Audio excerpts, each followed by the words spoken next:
That's 2,000 children every single day. It's a heart-wrenching reality that we can no longer ignore.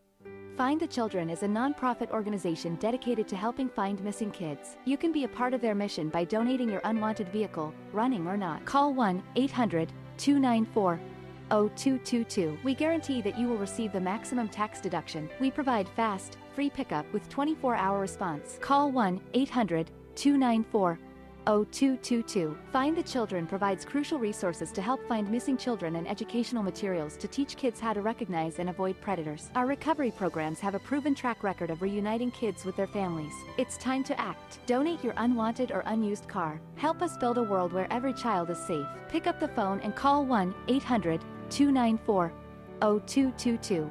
Together, we can bring these kids home safely.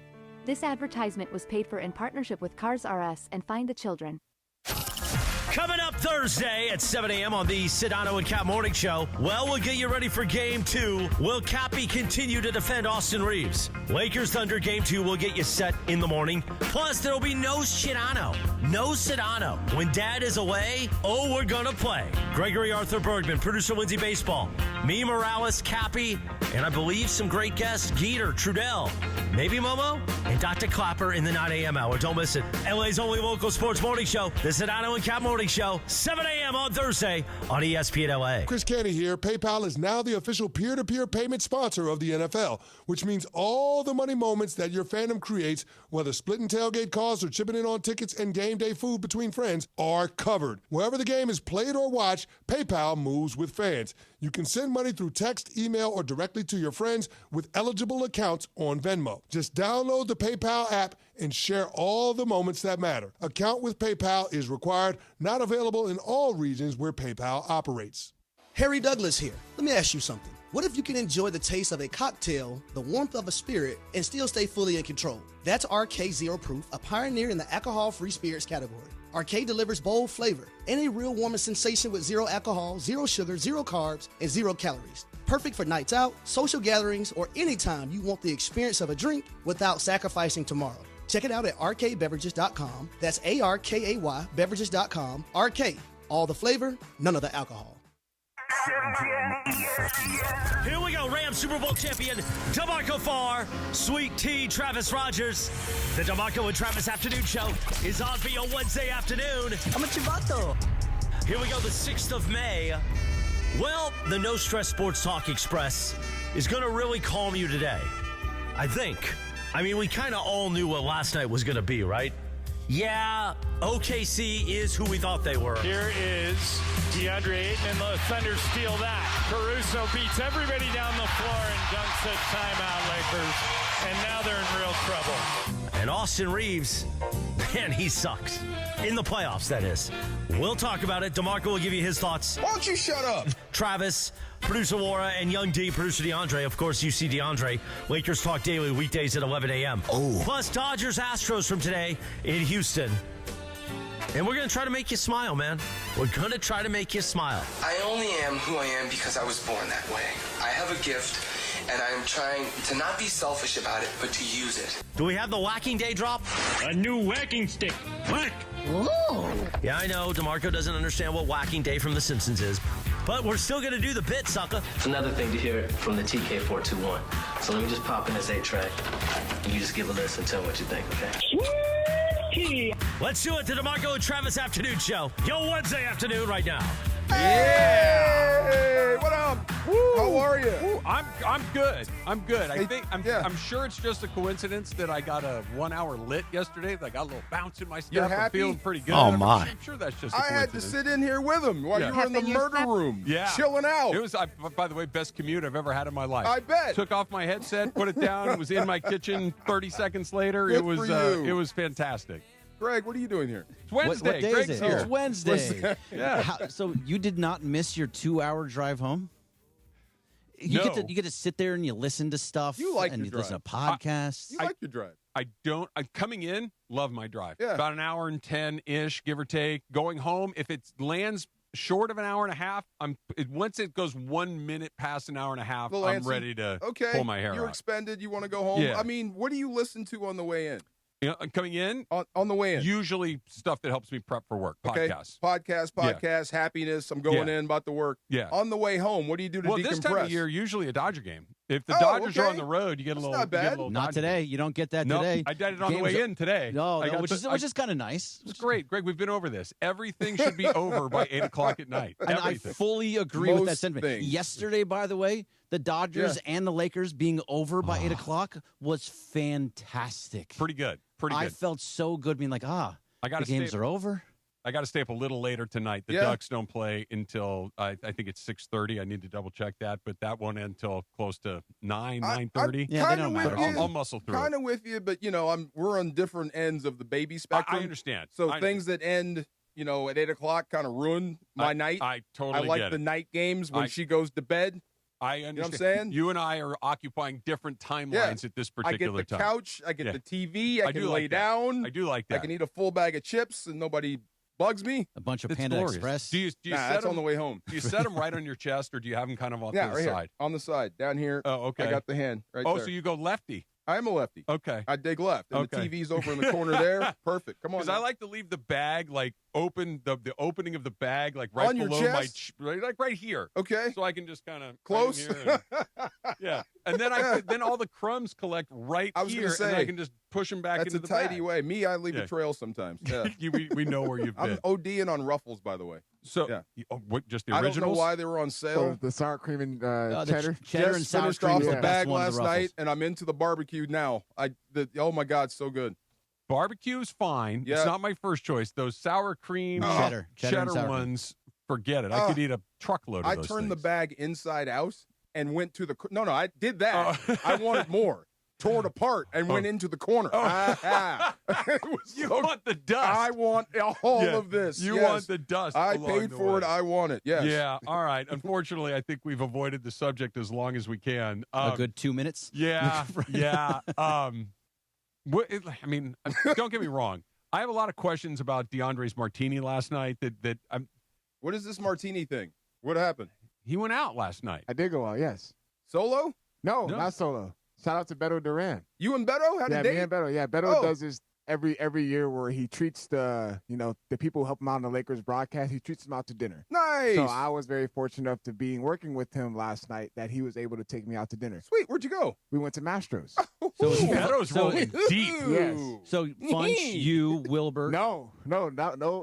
So Funch, Beto told Funch he wanted to come. Beto didn't want to go to the gas station to eat? No, exactly. But you guys know this was Funch's response. I kid you not. Funch said, "No, I can't go. I gotta take care of my dogs, my 3 dogs." Okay. And then he also tells us that, you know what, I also got to get a haircut. And we're like, what? Exactly. So me and Beto are like, what are you talking about? A haircut? He's like, yeah, I got to look good for game number 3. Remind you, game number 3 is not till Saturday. Okay, that's Funchy. Wait, did he get a haircut last night? No, I don't know. Then what did that have to do with going to Mastro's? Exactly. That's why me and Beto were so confused. There's a reason in there. There probably was a special at 76 or Chevron that he didn't want to miss out on. So he decided, yeah. AM PM's coming out with the new hot dog roller that he wanted to try. Want to go. It was just you have some protein balls in there from him if you want. Yeah, whose balls are those? Those are Funch's. So, Funch's brought those in. Yeah, I thought that was a joke. Simply Fuel protein balls. Chocolate coconut peanut butter. Show the camera. I thought that was something Chris brought in here. No. Yeah. That was Funchy. He brought in protein balls. Okay. These are Funchy's balls. Protein balls. Oh my God. Yeah. But it was just me and Beto last night. I'm sure he's going to be able to treat the rest out. Nice. What inspired the martini selection? So Beto was all like, "Do you want anything to drink?" And I'm all like, I don't know. I'm not really a big drinker, and then I'm learning to expand my horizon when it comes to certain drinks. And so Beto recommended a dirty martini. He's like, get a dirty martini, get 3 olives, because he said 3 olives are for good luck. Yes. And then I got vodka. Yeah. Okay. And it was really good. Not gonna lie to you. Okay, sidebar, real quick. I think that's important. Social drinking. Yeah. When it's like golf. It's something you should learn how to do. Yeah. Have a drink. And learn where the line is and learn what you like or don't like and have a go-to standing drink Wouldn't order. that be fair, Greg? If you're interviewing someone and you wanted to go meet them for a drink? For a drink, you should have a drink ready to go. And they should be they should know how to have a drink with someone. Right. And know what's gonna happen to you. Like our martini, it's probably going to get you feeling a certain type of way. Yes, that's why it's the king of the drinks. Right, not on a interview. Okay. No, right. So, but if you're going, it is absolutely the right drink. You have one of them. You feel good. You're not over the moon. It's a great way to go. I go with just a twist. Nice warm glow. Oh, there you go. How'd you handle it? How'd you handle it? It was good. Yeah? I mean, how did you handle it? The most important question. Yeah. Would you get it again? Probably not. Okay. Oh, really? Okay, now, next time you do it, try it with a twist instead of the olive juice. So this is what I wanted to ask. So, do you like olives? Me personally, I do not like olives. Then dirty martini is the wrong choice. So here's what this is what I'm just going to throw out there because what makes it dirty is the olive brine. For sure. Okay. So if you don't like olives, the odds of you liking that are probably pretty low.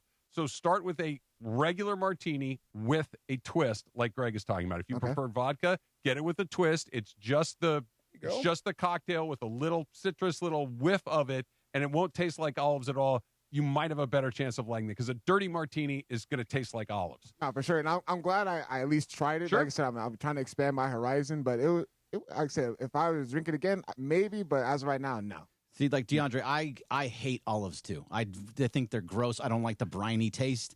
So I love martinis though with the twist. It's exactly. But I get gin, so I'll get Hendrick's martini with and the twist. waitress recommend. She actually says she likes gin when she does, martini. So that's the correct choice. It is the correct choice. So it's the correct I'm glad that you tried it. Yeah, I am, and you don't like gin. You just that's not for you. I just try gin. Yeah, I'll try. It's like eating a pine cone. Okay. Yeah. And then I don't know if that and helps. Don't drink it too fast. Yeah, and drink it very, very slowly. slowly. I just want to throw this out there real quick. So as we received our drinks and we got our meal, and as night was going along, our waitress, brought down the bill, and so then Beto was like, "Hey, I'll take care of it right now because I want to keep you here longer." And she's like, "Oh, don't worry about it. We got a special VIP coming in anyway, so I'm gonna be here a little bit longer." And so me and Beto were like, "Oh, okay, fine then. I guess we'll get more." Sit tight. And then all of a sudden, as soon as she said that, she walks away, and then we're getting ready to pay the bill, and then all of a sudden we see the VIP walk in, and I look, I'm like, "Oh, there's a VIP right there. It's Jamie Foxx." Oh, wow! Jamie Foxx. All of a sudden I hear his voice like, "Hey, I really appreciate you guys doing this for me." They take him into the private room and stuff. Yeah. And I'm like, "Hey, that's." So this is just that's a heavy hitter. Yeah, this is a casual VIP. That's VIP. That's capital V, capital I. Did you get the picture? No. Kamikaze style. I'm a little different when it comes to celebrities. I don't really go out my way to buy. Let me get a picture because I'm glad you didn't. You can tell that like he's just there, just have a good night with this. Did he go through really quick? Yes, he did. Yeah. He was like, "Hey, thank you so much for awesome. doing this," and then went straight to the private room. So my mom and dad lived in Chicago for a long time after I had, long after I'd been out of the house. And so we went back to, I think it was Christmas or Thanksgiving, something like that. We were back in there and we went downtown for dinner one night and I forget where we were, but this was when Jordan was playing for the Bulls. Oh yeah. Okay. And we just, it was in a nice place. And gosh, I really wish we could remember where we were. I forget what it was. And all of a sudden, the place went silent. Like, a restaurant's noisy, right? Mm-hmm. Silverware hitting plates, people talking. Yeah, the music. A restaurant, when you just stop and listen, it's really, all of a sudden, the room was super, super quiet. And Jordan goes through the room like a blanking ghost. And everybody's just like, that's Michael Jordan. That's awesome. And just like that, like, you see, VIPs or whatever, but then there's like those guys that are just on that whole nother level. That's awesome. very cool. That was super cool. It was cool. Yeah, it was a really nice night. Yeah, it might have been the martini. Was it really him? No, it was him for sure. Did you get a steak? I did get a steak. There you go. Yeah, got a little 6-ounce filet. Yeah. How'd you get it cooked? Medium. Nice. Okay. Sides. So we got scalloped potatoes. Oh, and some cream yeah. corn. Good. And what? Cream corn. Always. Yeah. Oh. Well done. You're gonna be just fine. You're gonna get you basically nailed it. Yeah. Should we do a dessert? Butter cake. Oh, butter cake is delicious. Did you get the seafood tower ahead of time? Oh, we got shrimp cocktail. Oh, yeah, I saw the picture of the shrimp cocktail. They looked like the shrimp was the size of my fist. Way to go, Beto. Yeah. That's what I'm talking about. Beto's doing big. Way to go. Went yes, on sir. With the Mastros with Key one time, we got a seafood tower to the roof. It was the great. big one with the 4 tiers. Put some crab on that Always thing. good. It was. Come on, let's eat. It was fantastic along the way. All right. We have done a pretty good job of not talking We've tried. about it. We've tried. We got to do it. We got to do it. Top athletes, big moments. One night, it's the OC Sports Awards, hosted by yours truly. I will be hosting it on June 18th at Angel Stadium. Celebrate greatness and be part of one of Orange County's premier sports nights. You can get your tickets right now at theocsportsawards.org. theocsportsawards.org.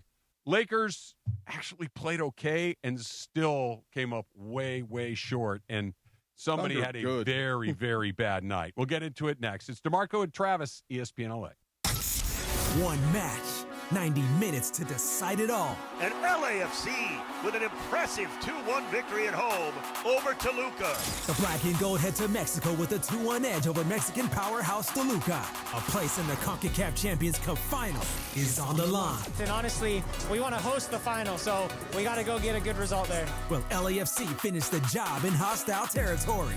Leg 2 of the semifinal, LAFC versus Toluca. Coverage begins tonight at 6 p.m. on 710 ESPN and the ESPN LA app. For Mother's Day, I'm taking Mom to brunch at Morongo. I'm letting her pick up the tab.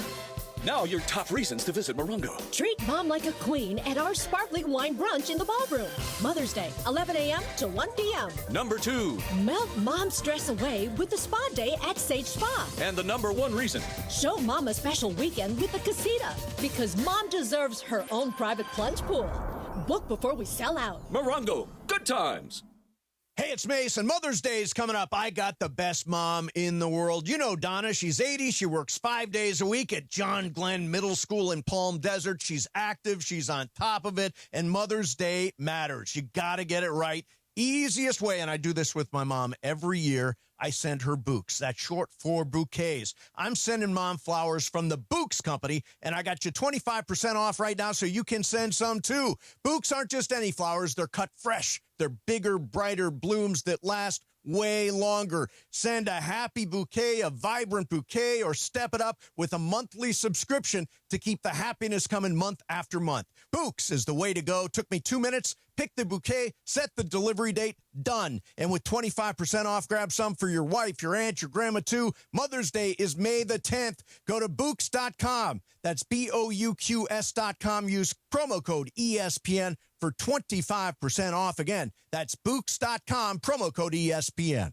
If you have ever thought about remodeling your bathroom but were worried it would take too long or cost too much, then stop worrying. Right now, Jacuzzi Bath Remodel has designed a collection of high-quality custom products and perfected the one-day remodeling experience so you can enjoy your new bathroom faster than ever before. It's a worry-free bath remodel from the most trusted brand name in the business, Jacuzzi. A jacuzzi bath system fits in your existing tub space. It's a no-mess installation with an amazing style selection, factory-certified installers, and a limited lifetime warranty. Call 800-717-4599. That's 800-717-4599 right now and get 50% off installations with no interest and no payments for 12 months. Replace that old bathtub today with a walk-in shower for a safer bathing experience. If you have lived in your home for over 15 years, it's time to remodel your bathroom. For a virtual or in-home appointment, call 800-717-4599. That's 800-717-4599. 800-717-4599. It's DeMarco Farr and Travis Rogers. Right. Just all right. Right. All right. It was cool. By the way, I think that's the first time I ever said I. Afternoons with DeMarco and Travis rolls on. Did I get it out in one piece? Did I Yeah, survive? you did good. You did good. Back to the guys. Are you ready for this? I am. You know, I love the spar with Chris. I do. He cracks me up. Chris Morales? Morales. And I used to have fun with you when you call guys garbage and trash and whatnot. I'm like, use a different word. They're athletes. They're humans. We've had this discussion They're not before. garbage people. I know. But when he said that Austin Reaves sucked, he's exactly right. Oh, you're okay with that one? But it's appropriate. He did. He stunk. He was bad. He was absolutely bad. Historically so. Really? Yeah. As far as shooting percentage in a playoff 18%? game, yeah, it was historically bad. Yeah.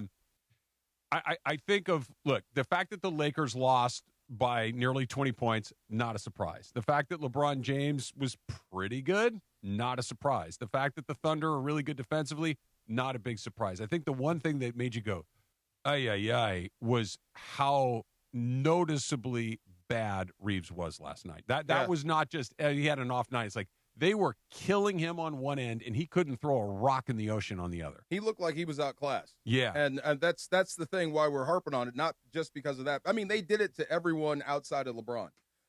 No one had a good game outside of LeBron. I thought Rui was okay. Rui was okay. I mean, okay, but it's not going to help you. But the reason we're harping on him is you're getting ready to make him your second highest paid guy on the team. Yeah.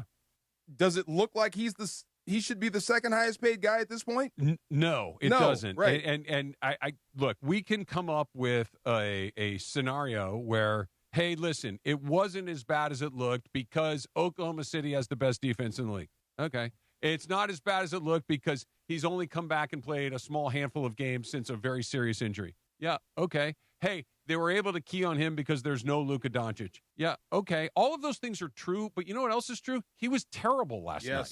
Like, and at some point, you have to be responsible for your terribleness. At some point, it's because you played bad and what they forced you into and not just circumstances. And it feels like with him in particular, there's always it wasn't as bad as it looked because of this, and that. It's like, it was as bad as it looked last night. I'm not saying he needs to go out there and shoot 60% from the floor. No. But that was rough, but it's man. just one game.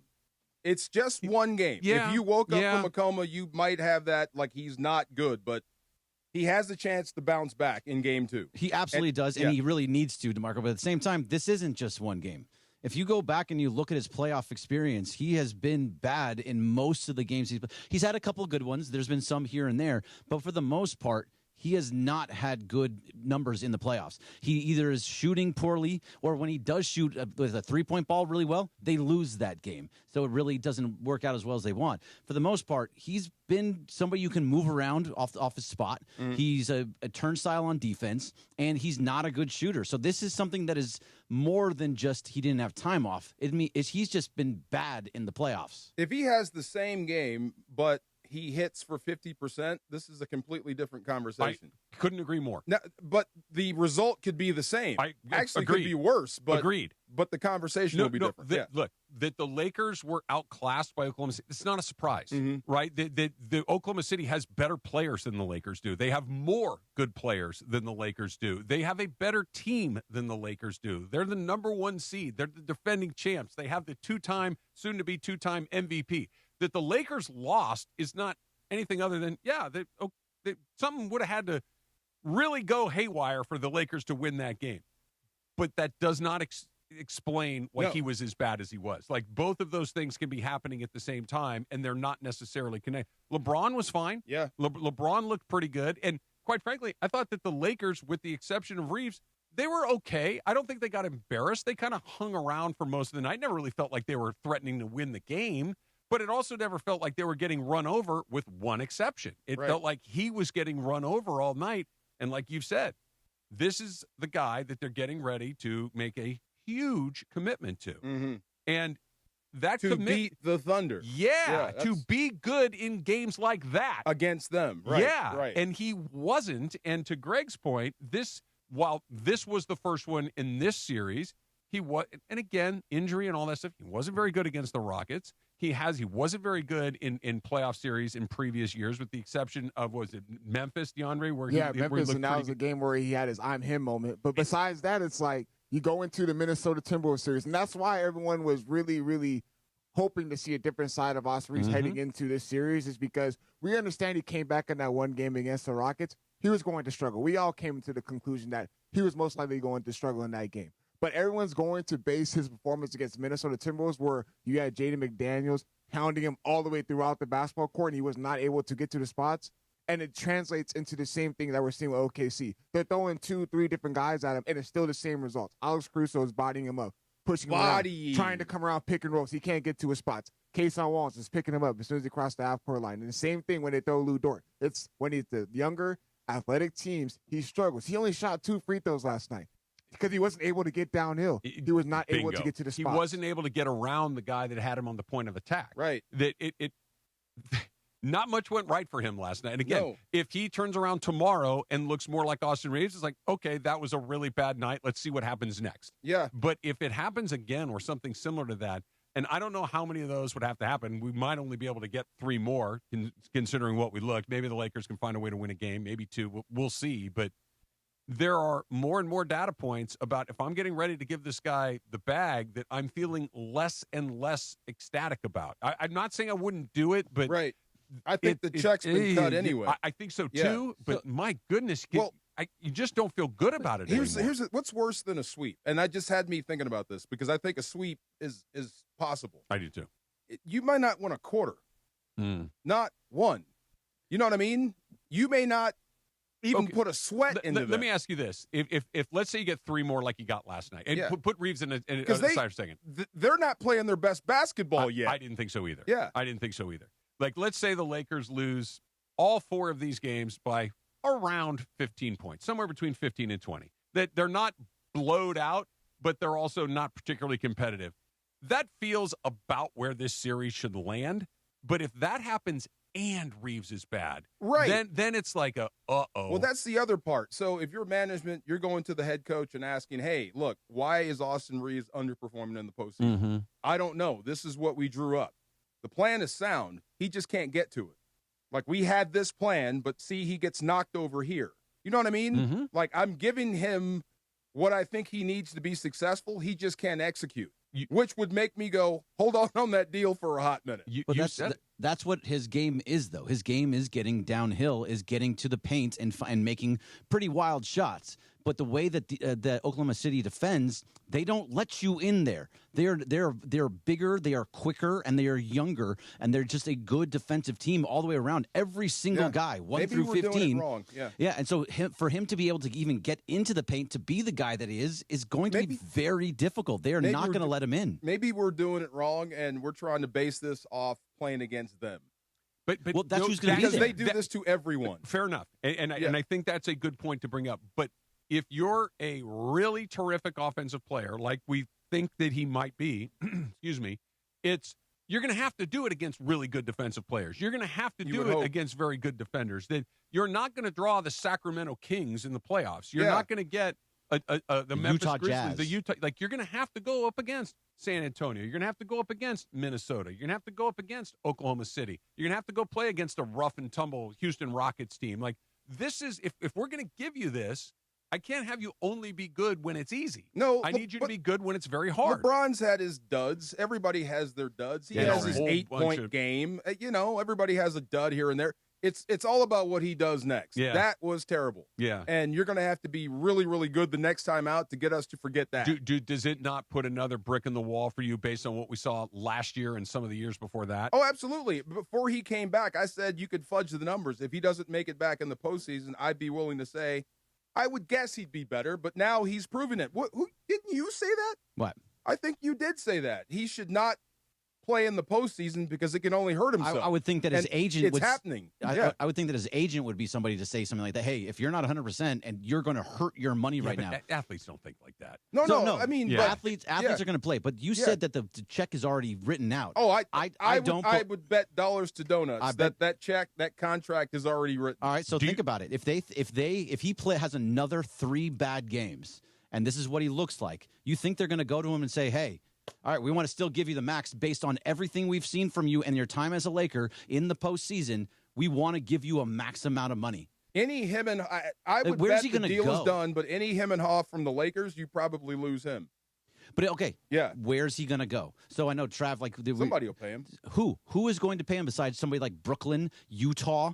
Washington? Somebody who needs a scorer and doesn't need his defense. But do you think that Austin Reaves will want to go to a team like that? Sure, why not? Because he's going to want to be on a contending team. He's going to want to. They got Wells Fargo in Washington D.C. too. Well, I'm assuming if he's going to go for the money, then sure. But if he wants to win, which he seems like that type of guy. Oh, I was assuming anybody that would want him as kind of gravy would be a contender. So no, all we need is the teams with cap space are not close to winning. Right, most of them. Everybody else is over the cap. You don't think a contender would want him? No, I don't know if they could fit him in. If they could pay him. For what it would be. Okay. But I think that the conversation is interesting because I think we're all on the same page of he's coming back and he's going to get his money. Mm-hmm. And I think that generally speaking, we're all more or less comfortable with that. But the more bad basketball you see, the more you're kind of like, hey, man, do we at least need to get together, huddle up again, and talk about this one more time? Because, one, to your point, DeMarco, and I think you're right, you could just go, look, he had the worst night of his life. Let's see what happens next. What if it happens again? What if it happens a third time? What if it happens now it's like this isn't just a one-off. Like, are we really sure we want to do this? Are we really sure that he can be the guy to be the Robin to Luka's Batman? Is that we're really signing up for that with this guy? That's the question. I only have a football perspective on this. Is you got to be careful paying guys you love great money. Right. Like that should be reserved for great players, not for guys that you love. You know what I'm saying? I thought Sua's comp of Jordan Poole was really interesting. Perfect. Yes. That's a great comp. It really is. This idea of, look, do you like him? Is he a good player? Yes. Are we going to get long-term money, long-term commitment, like with all this? And if you're wrong, it could be a real problem. Can I just add on to that Jordan Poole, because it is a good comp, because Golden State Warriors, after that year where they won that finals matchup against the Boston Celtics, Jordan Poole was a critical part of that as far as his offense. But the pieces around him, you have Steph Curry, you have Draymond Green, you have Klay Thompson, you have Andrew Wiggins. Like, look at those pieces around him where Jordan Poole was able to thrive. So then you look in, after that, when Jordan Poole ended up getting the bag and got good money, he went to the Wizards. And to the Wizards to have to offload from you and send you to New Orleans, where now he's in a place where he's on DNPs for the New Orleans Pelicans. You don't want to end up in that situation. No. And I think that's why the contract situation with Austin Reaves is really confusing, because you got to have more around him as well. I think that I'm going to take this to the place where I'm most comfortable real quickly here. And because I think the Warriors are an interesting comparison, because it reminds me a lot of kind of what the Dodgers are doing. Got a bunch of great players, got a bunch of really smart people, and we're going to give the most to some guys, not because they're the best, but because we can and because we think that we got enough around them to have it work out. Like, think Kyle Tucker. Mm-hmm. You can give Kyle Tucker $60 million a year. And don't get me wrong, Kyle Tucker's an all-star, but Kyle Tucker's not an MVP candidate. He never has really been an MVP candidate in that way. So you put him on the Dodgers, everything's fine because he just needs to be a good player. It's fine. Shohei will get the hits. Mookie will get the hits. Freddie Freeman will get the hits. And then occasionally Kyle Tucker can kind of sprinkle in and do what he does. And it's extra. It's bonus. But if you put that guy on a team where it's like, hey, you're the second best guy on our team and you have to be every single night, it's different. Right. It's different. And that's what they're asking Reaves to do. That's a good point. Okay, so look, just one last baseball thing. So let's say it's an arbitration case. In arbitration, you get one side takes one side, and the other side, the player takes another side. So let's say the Lakers have him at $30 million, and Austin Reaves is saying, I want $45 million. A judge then arbitrates and chooses which side. Which side is the judge going to choose? After this game, 30. Right. So that's basically where he's at right now. I do not think that with the way that he's playing, and if he continues to play this way, they can or should offer the amount of money that they actually have. He'll bounce back in game 2, you think so? And they'll get blown out again. But his numbers will improve. I hope so for his sake. I hope so for all of our Lakers' sake. Because I think he's incredibly popular. He's well liked. He's hard. All of those things. But if he doesn't, then we're in a totally different spot. I'm sure he's having the same conversation we're having. And game 2, he'll be much better. Because them winning the series is kind of out the window. Like it's very, very unlikely. What did I say? It looked like watching the Discovery Channel, watching a guy being slowly killed by a boa constrictor. It's like there's some good moments. You almost had it, and then it's just then it got tighter. Your neck, and then it got your chest. But holding SGA to 18 points, that's nothing to sneeze at. It's not. Yes, there's some good stuff there. And they nearly lost by 20. That's the point. Like, a lot did go right for the Lakers. Like, they did do a good job on SGA. They didn't get blown out to like they did in OKC, a month or so ago, where it's 30 points at the half. What was it, 7 or 8 at the half? It was a basketball game. Yeah. But it was also even with that. Yeah, 5, 4, 5. Now you lose by 20. Right.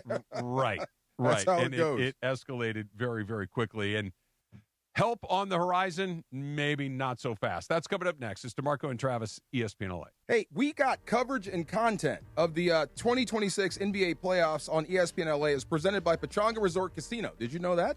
You can play your perfect combination at Pechanga Resort Casino, official Native American resort and casino of the Los Angeles Lakers.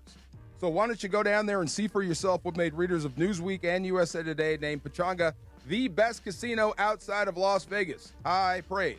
Visit Pechanga.com for more information. Mornings in LA start with Sedano and Cap. All right, Cappy. Ricky. Come on. Again, 1999 banger. Number one hit, Ricky Martin. Living La Vida Loca. Weekdays starting at 7 a.m. on ESPN LA. You want to talk about a song that really took off. I mean, this song transcended, like, the entire year, it felt like. Like, we were welcoming 2000. It was like Ricky Martin was the biggest star in the world. Well, he came out of the World Cup in 98. He sang Right. that theme song for the World Cup in 98, and then he blew up with this song even more. Right. I feel like I went to a Super Bowl one year and went to a Super Bowl party and he performed, and like this was like the hottest song in the world at the time. Living La Vida Loca. I mean, come on, it is super catchy. Even now, this is a banger. Oh, Cappy, there's a Spanish version of this, too. Oh, really? Yeah, there's a Spanish it's a version. great song. Yeah. To this day, I love this song. It's a banger. Yeah, love it. The Morning Show with Sedano and Cap. Weekdays starting at 7 a.m. on ESPN Los Angeles. Pizza Hut is bringing the heat with their new hand-tossed crust. Crispy and golden on the outside, soft and fluffy on the inside, finished with buttery garlic parm seasoning in every bite. And right now, grab a large pizza with any 3 toppings for just $11.99, delivery or carryout. When you're hungry for big flavor, keep the Pizza Hut coming with the $11.99 large 3-topping deal. Order now at pizzahut.com or download the Pizza Hut app. Limited time offer. Additional charges for extra cheese and toppings, stuffed crust, and original pan. John Ireland here, and when it comes to vodka, I like a winner, and Blue Ice Vodka delivers. America's largest potato vodka. Double gold rated, just 64 calories an ounce, and made from Idaho potatoes. Clean, smooth, no additives. Blue Ice Vodka. Vodka with standards. Individuals and businesses with tax problems, listen carefully. Do you feel like you're losing control of your finances? If you owe over $10,000 in back taxes or have unfiled tax returns, we can help you take back control. The IRS is the largest and most aggressive collection agency in the world, and they can seize your bank accounts, garnish your paycheck, close your business, and file criminal charges. Take control of your tax problem now by calling the experts at U.S. Tax Shield and take advantage of the Fresh Start program and new laws that may allow us to negotiate a settlement for the lowest amount possible. Our team of tax attorneys and enrolled agents can stop collections and get you protected so you can take control of your financial future. U.S. Tax Shield offers a price protection guaranteed quote to get you protected today. U.S. Tax Shield is A+ rated with the Better Business Bureau, so call now. 800-687-5192. That's 800-687-5192. U.S. Tax Shield. 800-687-5192. It's DeMarco Farr and Travis Rogers. I know just enough to pretend that I know what I'm talking about. That, by the way, goes for almost everything except for drinking and baseball. Afternoons with DeMarco and Travis rolls on. Puppy power! I did not know you had that in you. Come on, I just love that show. Come on. Back to the guys. I love this song. A friend of mine who does DJ loses jobs because he refuses to play this song. Oh, yeah? Yes, he thinks this is a little too racy. I mean, it's at weddings. I'm like, this is what weddings are for. Yeah, now it's like, yes. In the eyes of the government, it's all good now. Yes, I didn't tell you this. So me and my older brother, who's 4 years older, we have an older cousin who's 10 years older. Okay. All of our children are around the same age, or at least this wave of kids. Okay. They're all the same age. And we figured out it came from a wedding. We were at the same wedding. Yeah. Yeah. Let's talk about weddings for a second. What's going on? Every wedding you've ever been to, what's going on at a wedding? Drinking. Yeah. Dancing. What else? Yep. A lot of hooting and hollering. Yep. Yeah. And there's love in the air. Of course. Right? People are happy. Like, even if you and your significant other maybe haven't had a great week. Maybe you left your pants on the floor. Maybe she Toothpaste burned again. right? Something like that. But you're sitting there, you're watching the wedding, you're like, Oh, man, we used to feel like this. Of Like course. I love you. You take her hand, you're holding their hand, you're sitting there, and then you get a little tequila, and then they turn on the music, and then you're dancing. You're probably staying in a hotel room, and then boom, you and your cousins all have 2-year-olds at the same time. Yes, that's how it works. Oh my God. Yeah, why do you think I like weddings so much? Me They're too. great. But play Stroking. That's a good song, and he won't play Let's Get It On either. From Marvin Gaye, that's a great one. But why? Is there like some kind of That's just how he is. religious reason behind Yeah, it? that's just how he is. He thinks it's too racy, you know. That's just too racy. You're at a wedding. Does he get out a lot? No. Yeah, I was going to say, I feel like that's a fairly tame. I mean, I understand there's some, metaphor. Yes, but I've known him 25 years. I've heard him say one curse word. Just one. Which and it was one? actually over a headset. Oh, really? Yeah. Was it the D one? No, it was the F big word. one? He was really mad. It was. Oh, okay. He was really, really upset, and it shocked everyone. But What did you do, DeMarco? When I heard it? No, to him, to make him do it. No, it wasn't me. I heard it over the headset. Did you go, ooh? We all heard it like, whoa, did he actually say the F word? Yeah. Yeah. Whoa, You must what's have going really on made there? him mad. Yeah. Oh, my God. All right, so Luka finally talked.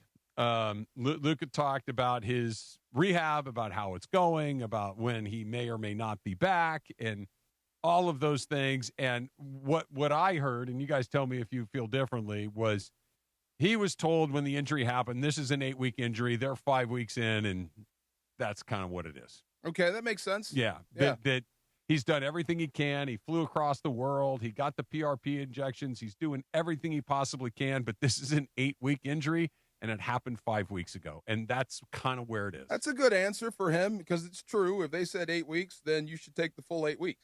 The last thing you want is for him to re-injure that thing and it becomes a problem, right? But I would say this. If your second-round opponent was the Rockets, I think he'd be playing by now.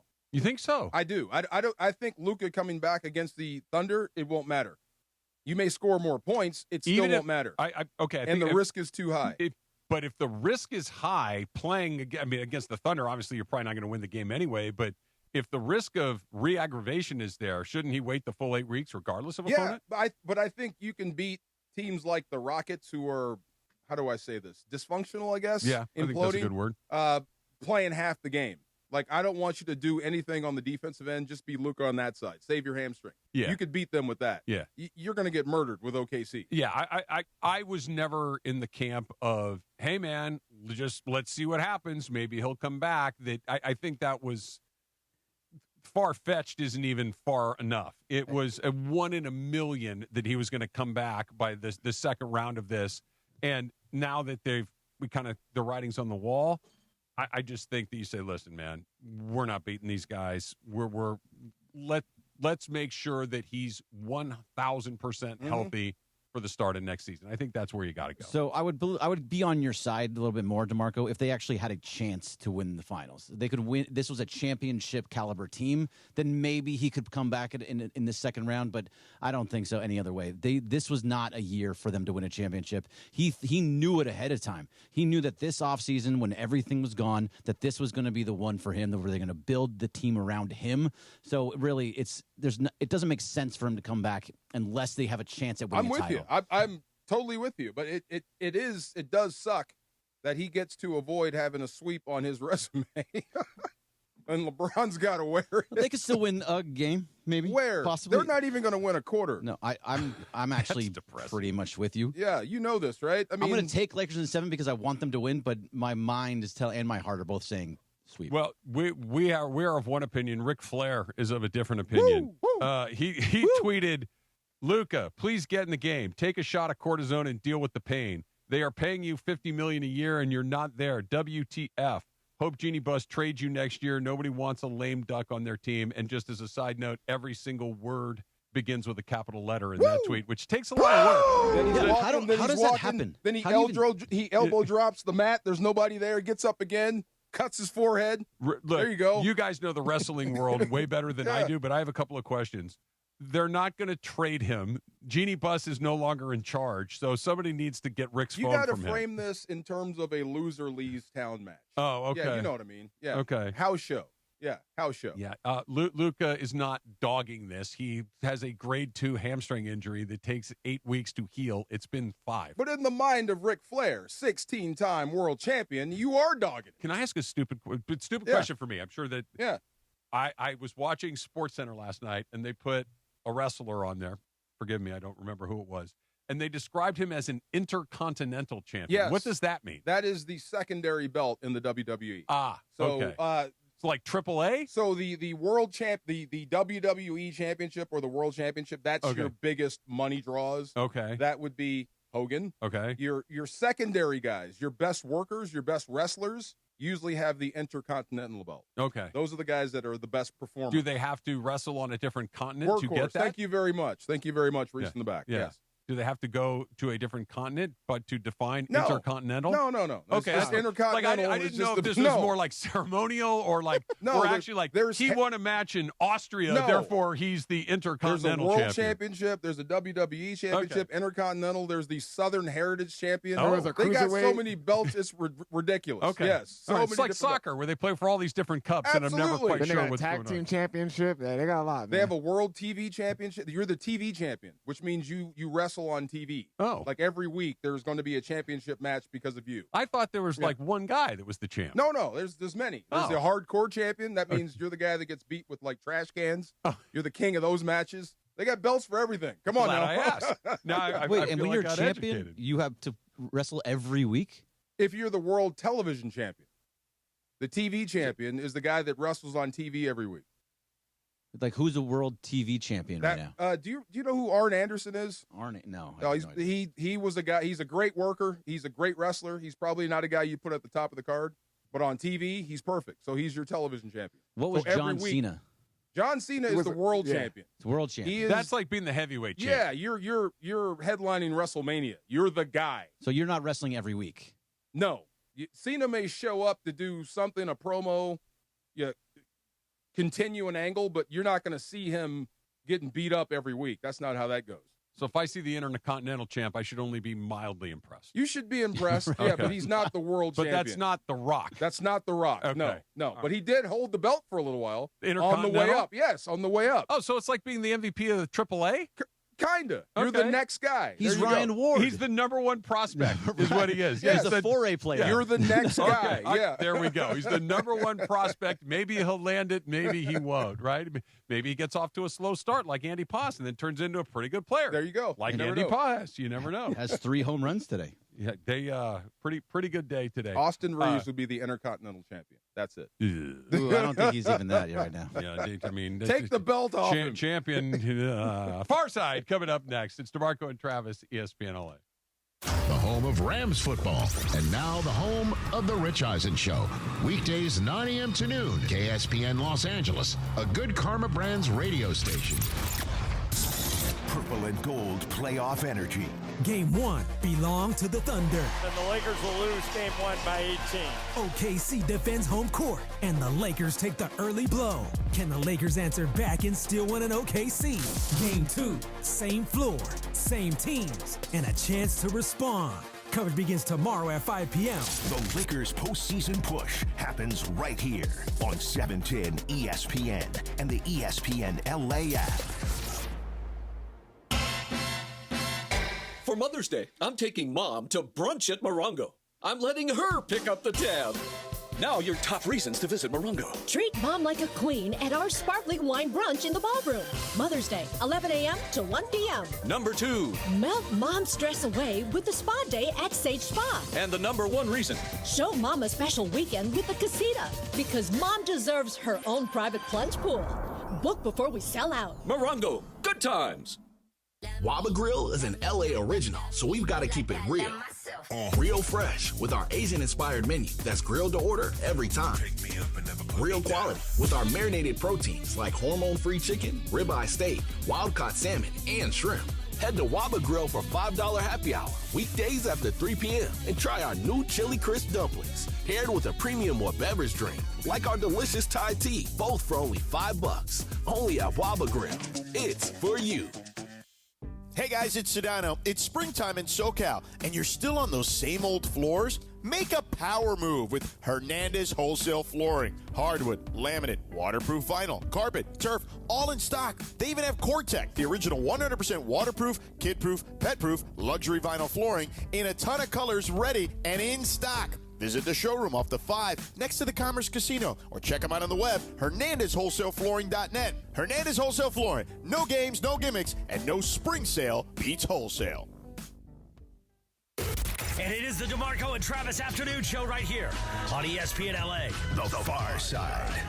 And it's time for The Far Side, presented by our friends at Highlands. The Far Side. Weekday afternoons at 4 p.m. Time for The Far Side with DeMarco Far, right now on the Travis and DeMarco Afternoon Show on ESPN LA. As usual for a Wednesday, I'm shocked Greg is here. And I'm all over the place. You just got a lesson on Intercontinental Championship. Yeah, Reaves was fired up about explaining the Intercontinental Championship to me as anything I've seen him get into. Dude, we're doing a podcast. We are. That's what I'm talking about. That man just broke it all the way down for you. It was very, very useful and for I me. respect that. Absolutely. Yes, big time. And by the way, I wasn't far off about my Austrian tournament thing. No, you were there. I you were at there. least had a kernel of the idea. Yeah, you have to. It's a wink thing wrestling-wise. One thing caught my eye. What was the title of this article? It was 5 teams facing key decisions after the 2026 draft. Number 1, he had the Cleveland Browns trusting rookies to deliver immediately. I think that's always dangerous when you have to trust rookies. Yeah. Then he put number 2, Detroit Lions, balancing finances and rookie contributions. When you're paying your quarterback big money, that is the economics of football. You start hemorrhaging good players, young players come in. That's the way that goes. Yep. He's got the Raiders at 3, of course. Mendoza's role defines their direction. I think he's going to be the backup. Kirk Cousins is the guy. We'll see how he develops. 4, he's got the Steelers locking in Herbig. He's talking about a defensive end or an edge guy beyond the... Nate Herbig? Herbig, yeah. Beyond the J.J. Watt era. Mm-hmm. That's weird. They haven't had the quarterback position settled yet, and you're talking about edge rushers? The 2 things that have to be at least pretty good is your O-line and your quarterback. Yes. Yeah. I wouldn't be talking about edge rushers. I thought that was a little premature. I'm with you. Then at number 5, he's got the L.A. Rams. Okay. When now roster tested without rookie depth. Mm-hmm. This is where you lose me. I don't want rookie depth. I want veteran depth. What if that's the only kind you have? Then you're okay with it. Then you go back to square one, Cleveland, going at it with rookie depth. That's always hit or miss. You don't know what these guys are going to do. I like where the Rams sit. You don't have a bunch of rookies on the roster. Everybody else that's backing up a starter has play experience, real-time play experience. I thought that was good. This is not a problem. Yeah. To have the only place I'm thinking of, do they have depth at tackle? Offensive tackle? O-line, you could use a little more, but even those guys, even the backups that you want to kind of replace, they have actual play experience, or they've been here long enough to know the offense. That's what I'm saying. So I thought he went a little off the deep end with that. I think he just wanted to put the Rams on there because of what they did in the first round. Yeah, but look, everybody's still have their head spinning because of that. For better or for worse, everybody's still like, wait, wow, what's up, huh? Well, this is the line, and I've never heard this before. For the Rams, the central question is whether their core group can compensate for limited rookie depth. Mm-hmm. I've never heard that before. I have to really stop and think about what that means. I think I get what he's going for, but I think he's mad they drafted the quarterback in round one. But whoever they would have taken in the draft is, by definition, a rookie. Right. So whether it's rookie depth at backup quarterback or rookie depth at any other spot, it's still rookie depth. That just caught me off guard. Yeah. The other thing was I was thinking about this with Austin Reaves, and as my mind was going last night, watching him, I hate to say fail, but struggle. Better said, thank you very much. Watching the OKC Thunder just have their way with the Lakers and give it to Austin Reaves. I was thinking of guys who really buckled under pressure in sports history, and I got a few. This one, I think you remember. Is it Jean or Gene? John Van de Velde? Van de Velde. Yes. 1999 Open Championship, had a huge lead going into the final hole, and... I believe he had a 3-shot lead going into the final hole. Could have won with a double bogey. Could have won with a double bogey and made a triple. And lost. Didn't he hit into the water at one And then nearly did the dumbest thing I've ever seen in the history of golf. It's so...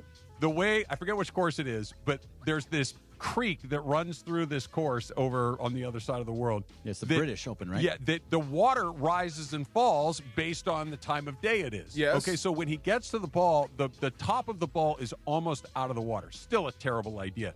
As he's going, the water is literally rising over the top of the ball, and he's still sitting there thinking about whether or not he's going to hit it. Oh. He finally decided to take a drop. Didn't matter. He lost it. What do you think's going through his head? Nothing. That's the problem. Just blew up. Yeah, and by the way, his caddy should have tackled him on the tee. Right, and thank said, you. we're not hitting that. We're going to hit 4 7-irons until we get on the green, and then we'll go from there. Well, staying with water and golf, Greg Norman entered the final round of the 96 Masters with a big lead. I think that's number one for me. That's number one? For me, it is. He had a 6-round shot, Yeah. a 6-round lead going into the final, and lost by 5. Oh, my God. Oh, my God. He just didn't give back all 6 shots. He had a 6-shot lead and lost by 5. Did he ever win a major? He won 2 majors. He never won. He won 2 British Opens, I believe. Wow. How do you do that? How do you fall apart? You freak the blank out. That's what I'm saying. That's Austin Yeah. Reaves, I think, just blanked out, and it was a lot, and I think he'll be better the second time out. But these guys don't get another chance Who out. else is on the list? This is fun. Nick Anderson. Remember Nick Anderson? I felt bad for Missed Nick 4 Anderson. consecutive free throws late in Game Yeah. 1 of the He 1995 looked so NBA uncomfortable Finals. out there. Yes. He looked like Roki on the mound. He looked like he wanted to be anywhere else but there. Yes. Yeah, that was rough. Oh, my gosh. There's more. Here's the most famous one in football. All I have to say is his name, Scott Norwood. Oh, no. You know what? Okay, can I try to make a case for this? And Go maybe ahead. it says it in there. But I'm going by memory here. Was that like a 46-7-yard field goal? That's makeable, though. It was makeable. I don't know the distance. I'm not saying it's not makeable, Let me and see. I'm not saying he That's a should great have question. made the kick. I agree he should have made, but it wasn't like it was an extra point. It was still a 46-yard field goal. 47. 47-yard field goal is That's not makeable. I agree, Yeah. but it's not a kick that you are 1,000% sure is going in that he missed. It's a kick that is 90% sure he's going in that he missed. That's like missing a 2-foot putt. For me, 47 is inexcusable. Okay. You've got to hit that. Like I said, I was going to try, but that seems. I'm with you. That seems. If you put a 5 in front of it, then I'm with you. Okay. Just 3 yards more. If it's 50 or more, that's half the field. I get you. 47. Come on. I gave it a shot. Is Gary Anderson on there? Gary Anderson is not on this list, but I know what you mean. He missed 1998 NFC Championship for the Vikings. Yes. That one was a much shorter Yeah. one. He did not miss And hadn't missed field all year. All year. And I'll say this. I played that team that year. He hits that, they win the Super Bowl. That's the There- Minnesota absolutely. team. There's like 5 Hall of Famers on that team. That was Randy Moss, Chris Carter, Yes. Randall Cunningham. And on defense. John Randall. John Randall. Robert Smith was on that team. Robert Smith was on that team. In the middle of John Randall being John Randall. They were good. He hit that, they win. If he misses That was in the 38 Super yards, Bowl, by we're the way. talking about. That was a short one, yes. Chris Webber called timeout his team didn't have in 93. goodness. The NCAA That's a championship tough game. one. That's just a funny one at this But- point. but he traveled. They should have called a travel on him before that. And that back when we Yeah. called traveling, he basically dragged his pivot foot like 3 yards. Talking about traffic, he definitely signaled before he traveled, man. He signaled to the You're- Chris, we don't have any timeouts. Timeout. And then he freaked the Oh, blank my God. out. Yeah. LeBron's on this list. Had a surprisingly poor performance in the 2011 NBA Finals. That was against Dallas? Yes. Yeah. The whole Miami Heat team struggled, though. But he said he redeemed himself later with multiple championships. Clayton Kershaw, for years, postseason performance were scrutinized compared to his dominant regular Let's season. just move on. Okay. By the way, the LeBron one, the next year against Boston is where he became LeBron. Yes, right, the rise. The And- Kershaw thing will never fail to just deeply sorry. bum me out. You know why? I got nothing for you. Nothing. There's no way to explain it. And he was bad. He eventually won a title yeah. in 2020. He's Yeah. like 500 in the playoffs, It's right? very, very hard to understand, and I just don't. One more from golf is Rory collapsed in the final round of the yeah. 2011 Masters. Yeah. After holding the lead. Yeah. Rory did it at the U.S. Open a couple of years ago, too. He missed a 3-foot putt on the final hole. Soccer fans, Andres Escobar, ring a bell? Oh, yeah. Own goal against the U.S. 1994 They FIFA killed World him. Cup. Absolutely. Like, now, we're not going to go that far. literally. We're Literally. upset with the Lakers, but we're not going to go that Yeah. far. Oh, my gosh. Yes. That was fun. I Absolutely. enjoyed that. Wasn't that fun? Yeah. There you go. You couldn't have skipped Kershaw? You couldn't have just left that out? I left it second. I could have put Romo on there. That's fine. Yeah. Yeah, Romo seems like a nice guy, but I'm not a Cowboy fan, so I'm okay with that. What was he doing there? Like he was holding the ball, right, for an extra point. Extra point, and fumbled it. And just fumbled it. And fumbled it. Why was he in the game? I don't remember. He was the starting quarterback. Your holder is either your punter or your quarterback.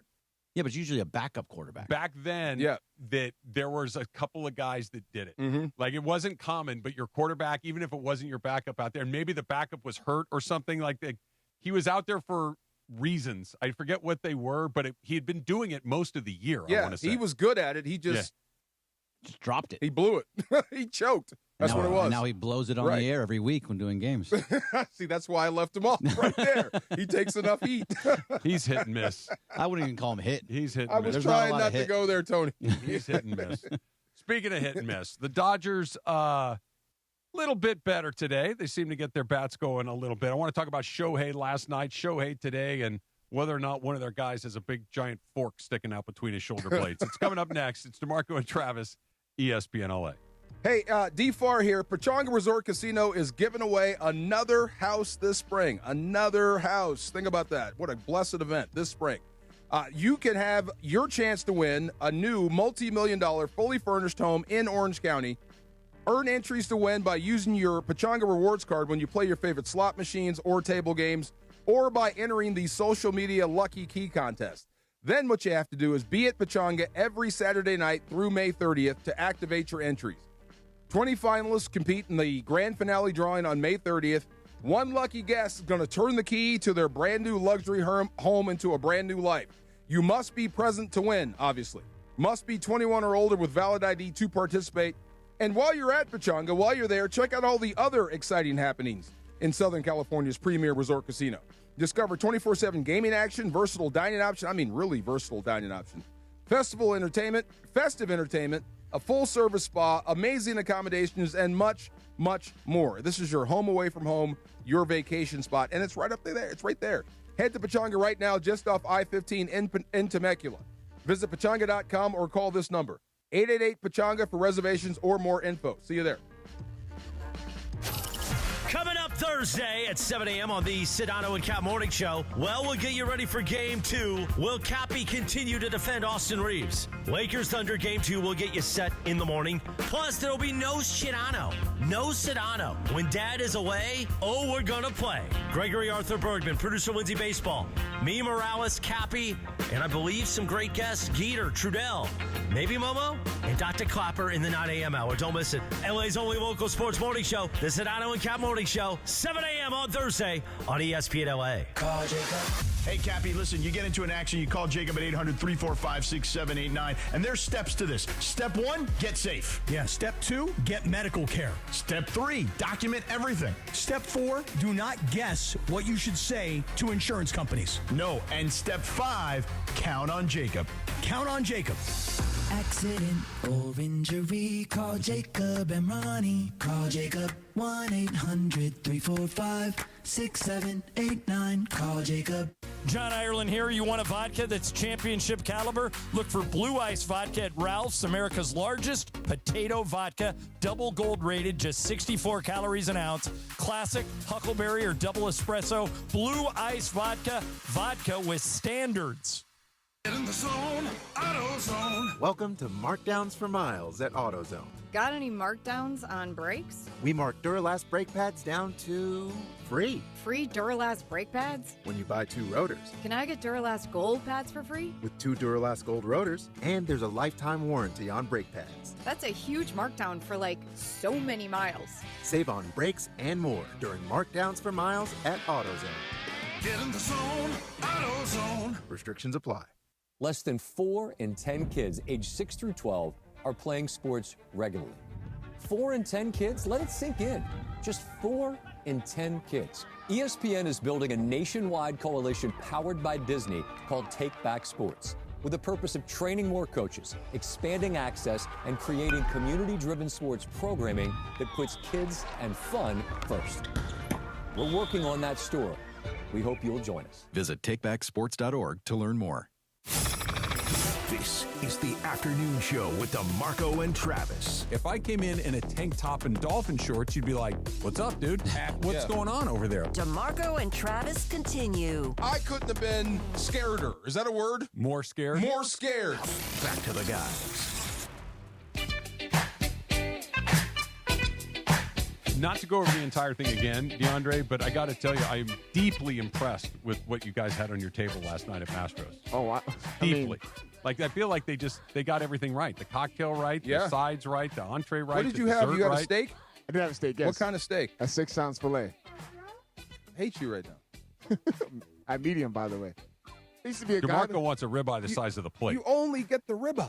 What are we doing here? I mean, at a steakhouse, it's okay to go with a filet or a New York. At a steakhouse is where you get the ribeye like 100%. Come on, it's the ribeye. The most flavor. Not at Mastro's. No, it's the flavor. Bad food take coming. I am aware of what I'm about to say is wrong. Okay, so whatever.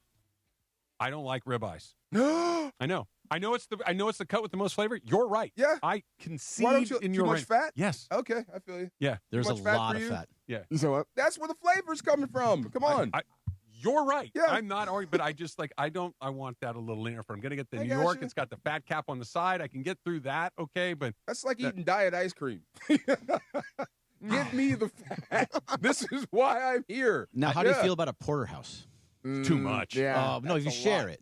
Yeah. That's a lot. Oh, Yeah. it's That's a so lot. good. That's a good cut right there. It is, but it's a lot. See, I'm with DeMarco. Tomahawk. I mean, not Tomahawk. I said Tomahawk. I mean, excuse me.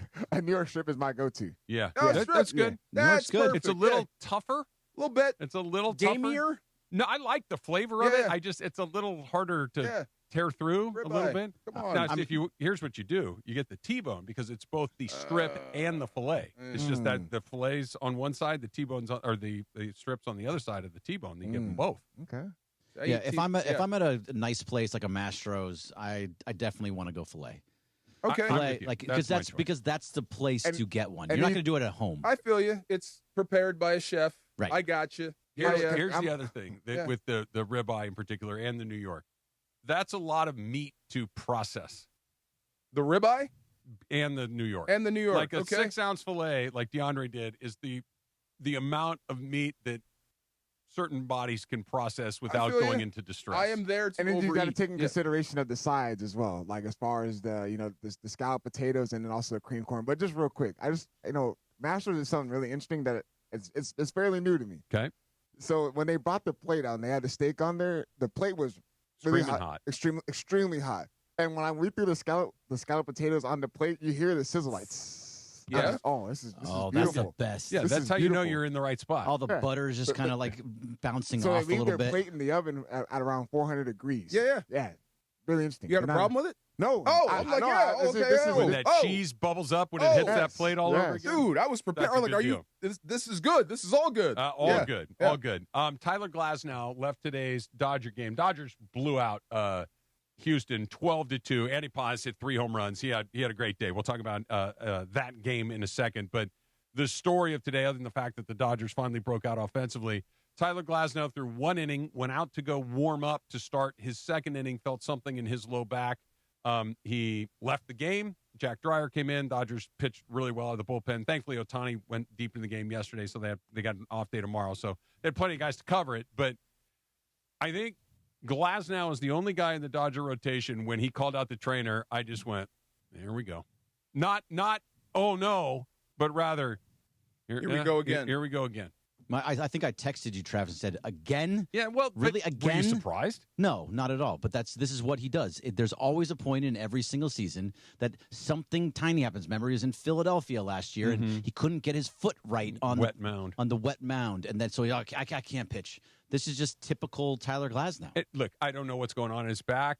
From all the reports, it sounds like there isn't anything structural, that he's not going to miss time. We'll see. Which means he'll be out 3 months? I don't think you're wrong. But he when he pitches, he is so good, but he's unavailable so frequently. He's just deeply frustrating because when he goes out there to Marco, if you said to me, they're throwing Paul Skeens and the Dodgers are throwing Tyler Glasnow, okay. Feel pretty good about it. We got a chance. Yeah. I mean, Skeens is a little better, but we're not we're not At dead. least on paper. Yeah, Right. we're not dead, but you just never know when what happened today is going to happen with him. He's constantly dealing with little things here and there that keep him out for extended periods of time. I have one question for him. Is it that you can't pitch when these little twings and twinges happen? Yeah. You can't physically pitch, or you just can't pitch the way you want to? I don't know.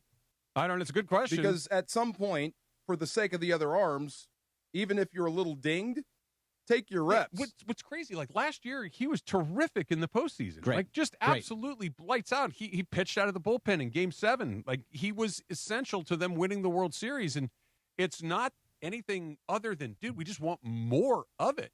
Now, I guess or if just you're be okay with not pitching. Yeah, I guess your best. I guess, but I don't know what's going on in there, but I'm kind of with you. It just happens so frequently that it is frustrating. Now, is there a possibility that they're doing the thing that the Dodgers do and just say, okay, Blake Snell is about to have his fourth and final rehab assignment, and then he's going to be back. Let's just kind of, let's say Tyler Glasnow goes on the IL for a little bit. He'd be the easiest guy to bury. Because you'd believe it. Because, you know that this is a type of thing that happens. Does. He's been on the IL basically every year of his career. But, okay, I hear you, and it's an interesting idea. But why – maybe you answered this question because it's always him. But why is it always him? Why not say, hey, look, Yamamoto, you pitched all last year. You went crazy in the postseason. You've been through the first month of change. Why doesn't he get a few weeks off? Why doesn't Ohtani get a few weeks off? Like, if we're going for Cy Young. Like, okay, then that's a perfectly fine answer. But does Tyler Glasnow not want to win a Cy? Because he's in the mix, too. That was my next question. Has he ever been okay. I mean, he was in it this year, and I guess theoretically still is. He's pitched beautifully. Yeah, but it's still, because you said it earlier, how he pitched in the postseason when the year before he did not pitch in the postseason, that you want him to be nice and healthy and pitching at his best in the postseason. This could just be that. Now, I'm sure his back actually seized up on him. It's a lower back thing. He's had it, but he says since he had his growth spurt in high school. It's been always, it happens every single year. So it could be high that. School for a while. Yeah, for a little while. Yeah. But at the same time, so that's what it could be. Or it could be, hey, let's just have you healthy, which I don't have a problem with either.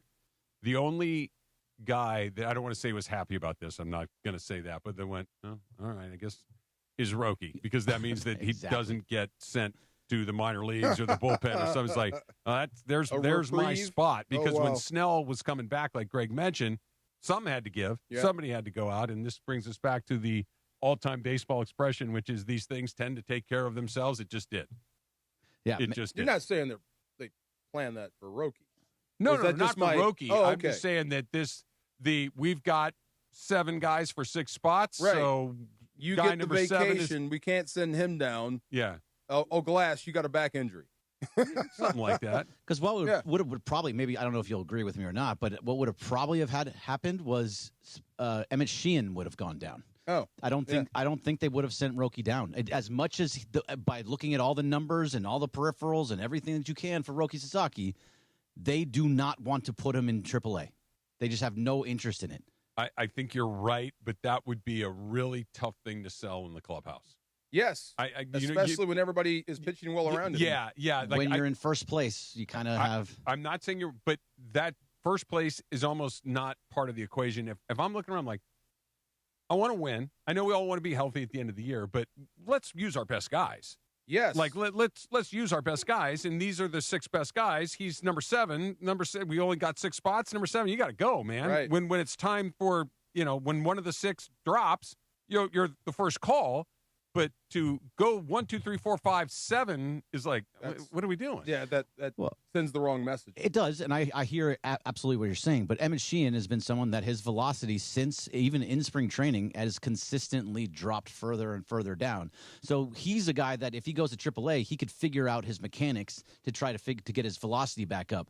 Whereas Roki, him going down, his whole problem is not so much mechanics; it's about being able to find the plate. So if he goes down to AAA and he has guys swinging at balls that are all off the plate because they're not major leaguers, that doesn't help him. I disagree. Roki Sasaki's problem, as I see it, is a complete and total lack of confidence. And the way that you get confidence back is by having a little bit of success. And even if that's going into the minor leagues and getting guys that will chase at a rate, seeing guys walk back to the dugout, makes you feel a little better. even if I know that that's not, Bryce Harper over there. But if I got some guys out, and then I can work on my other stuff because I'm not worried about embarrassing myself. I'm not worried about walking a guy in a half an inning. I'm not worried about giving up a home run every other inning. Just getting some guys out at least let you go, okay, right. Now let's get back to work on some of this other stuff, where if I'm just constantly worried about embarrassing myself, whether it's with walks, wild pitches, home runs, I can't get out of my own head. Did you think that he had a good or bad outing on Saturday? It was neither of those things. So, okay, for him, was that encouraging? It's the same thing I said about it was a step in the right direction. Yeah. Improvement. Yes. It was an improvement where he did not walk very many guys. I think he only had walked one guy. Yeah. And he only gave up 3 runs, and it all happened off of one hit. It was a 3-run home run. He was better. And he was much better. So maybe they're starting to find something from him. I hope so, too. But he did look better. I just think that in this – they have said so many times that they want Roki Sasaki in the major leagues. I just can't see it. Personally. So far, he has not looked like him. He is not of the caliber of the rest of those guys that are running out. I totally agree with that. No. Absolutely agree. The guy they ran out there last night, I know this was 2 games ago at this point. Remember we had Oral on last week or whatever it is, and I asked him, and I said, feel free to tell me I'm an idiot, and then paused and allowed him to call me an idiot. That Ohtani still had a lot of room to even get better than what we'd seen. And by the way, what we had seen was National League Pitcher of the Month. Yes. An ERA close to 0. And it felt like, yeah, that's really good, but that's not even close to his best. No. Last night felt like his best. I thought last night he was as good as I've seen him in a Dodger uniform as a pitcher. Let me make brilliant. this pitch real quick to you guys. And you are the faces of the Dodger faithful. The Dodgers. Will you please let this guy focus on pitching for 1 year? No. Will you please let him focus on the mound just for 1 year? No. Make up the offense somewhere else. Pajas did hit 3 home runs. That's what I'm saying. Let this guy He's the best do offensive what he was player. born to do. Right, which is both. No, which is pitch like which the is both. Come on. Both. You can't let it go, can you? You're going to wear this guy out. He doesn't want when we look, DeMarco, if Shohei shows up at a press conference and says, you know what? I just want to see what I can do on that mound, and we're going to – then okay, fine. But he's never going to tell you that. I know, because he doesn't want to do that. He wants to do both. But I thought he threw one bad pitch to Christian Walker, who hit it over the train, because, of course, it was Christian Walker. Always Christian Walker. Yeah. The other home run that was hit was just what's not Enron Field. What is it now? Dakin Field or something like that. Yeah. It was – down the line, it's like 336, and the guy hit it 336 and a half. Okay. It was just – barely clear. Yeah, it just it's a home run. It counts, but it was not squared up the way that it was. Ohtani was wiping people out last night. Less than 90 pitches, 7 innings, 8 strikeouts, no walks, and was just he's as giving good you as it gets. Back-to-back championships, back-to-back World Series. And not happy. You can let him off. And you can MVPs. give him a break at the plate. And let him MVPs. pitch. He had a break last night. He's going to take breaks on days he pitches And every by the once in way, a while. I'm done with his breaks last night. Put him back in the lineup every single day. Seriously. Especially after he got a couple hits today. 2 hits today. Broke his 0-for-18 skid. He had a double. He had another hit. He scored twice. He stole a base. He drove in a run. Guy. Look what he does. I know. And by the way, he still looks not quite like himself. Yeah. And if that's him just kind of starting to come out of this valley a little bit, buckle up. Dude. Pajas, man. Dealing. He needed that so badly. He started off the season so hot and then just fell off a cliff, and he needed to get hot a little bit, and he just did tonight. And like other guys, too, here in Houston, guys are getting hot. Alex Freeland has been hitting really well. Freddie Freeman's been hitting well. Hey. Kyle Tucker is starting to get hits. He's had a hit in, I think, 10 out of 11 games now. You're down on him right now. He does not like Kyle Tucker at all. It's not like you don't like the guy. You're I don't just know down anything on about him. No, it's never nothing personal. It's nothing personal. You're talking this year only, right? I just think that for $60 million, I wouldn't hate to see a smile once in a while. Okay, that's true. That's true. Even when he hits a home run, he doesn't smile. He had a game-winning hit the other day.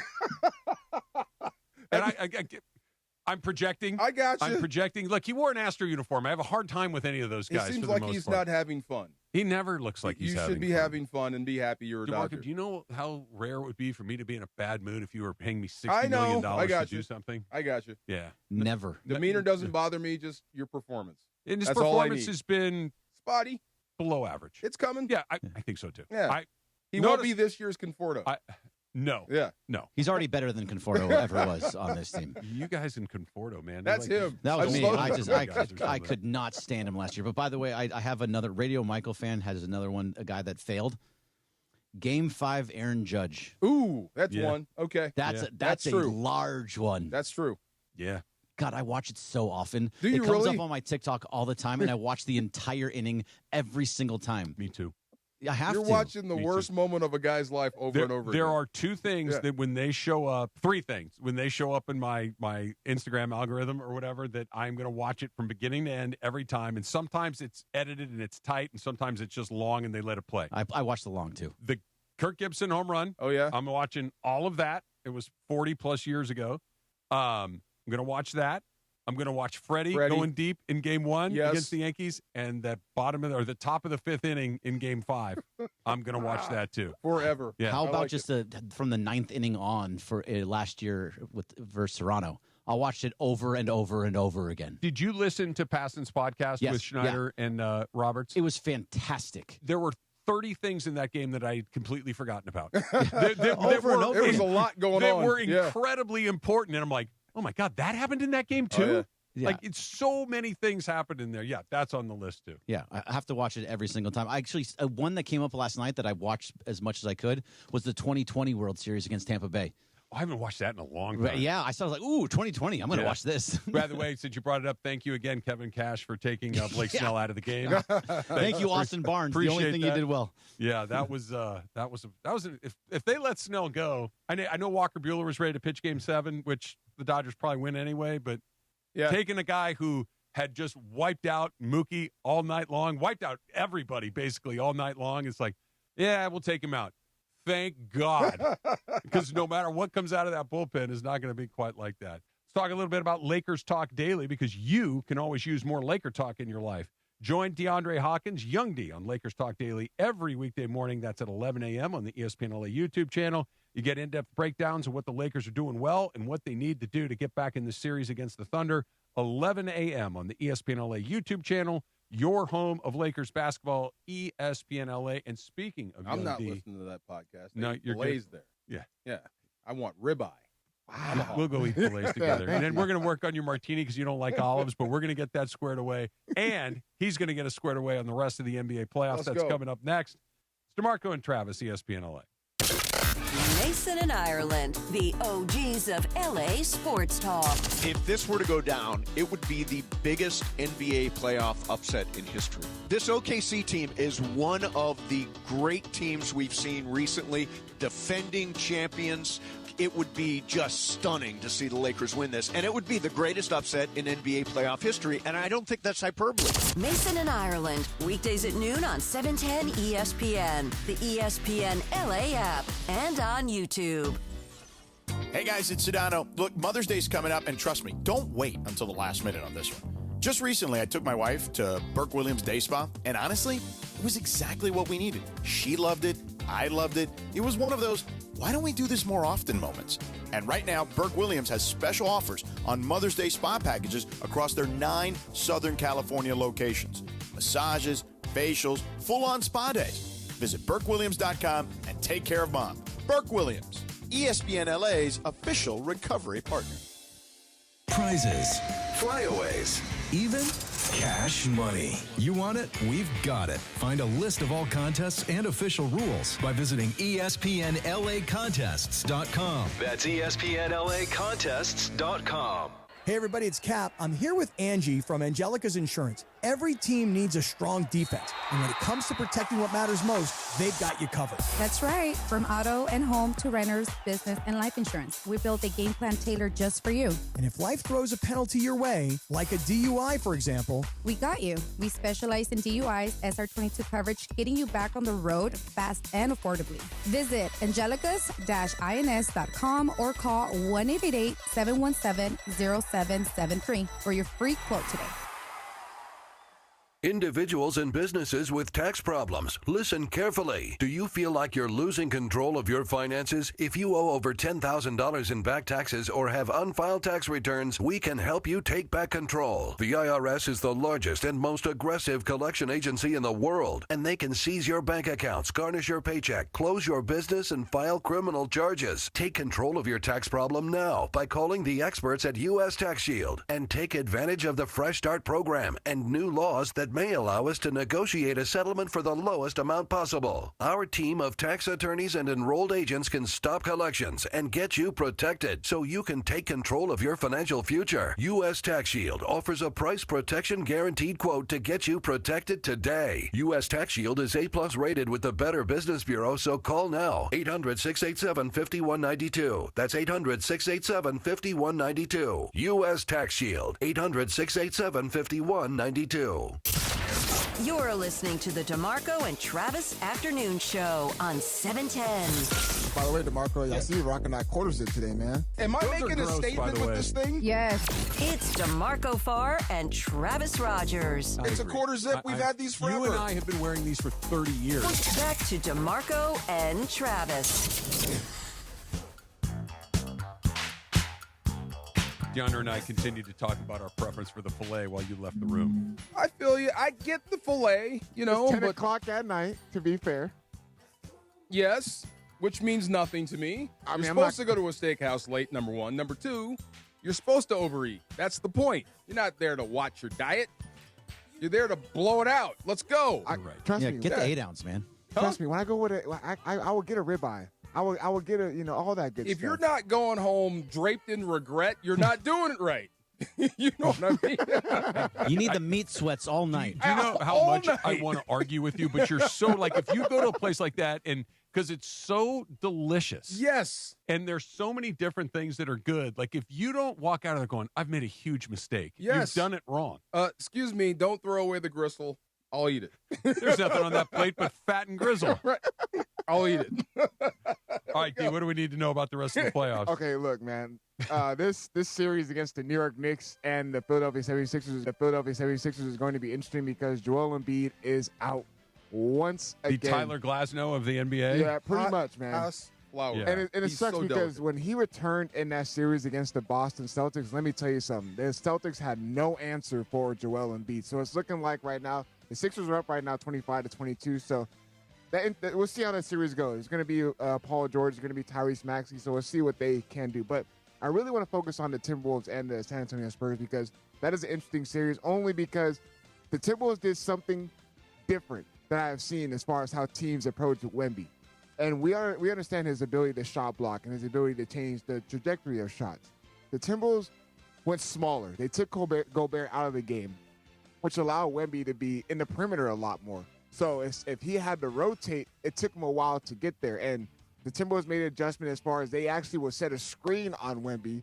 So meaning if Wemby's guarding one of the big men, and they will send a guy like Julius Randle to set a screen on Wemby, so when he tries to rotate back down to the basket, by that time it's already too late. So they did those big 25s. Yeah, so they did an adjustment in that game to where he did have a high shot block, at night, but they were still able to go downhill and still able to attack him. Do you think that the T-Wolves had a point about the goaltending that they were making?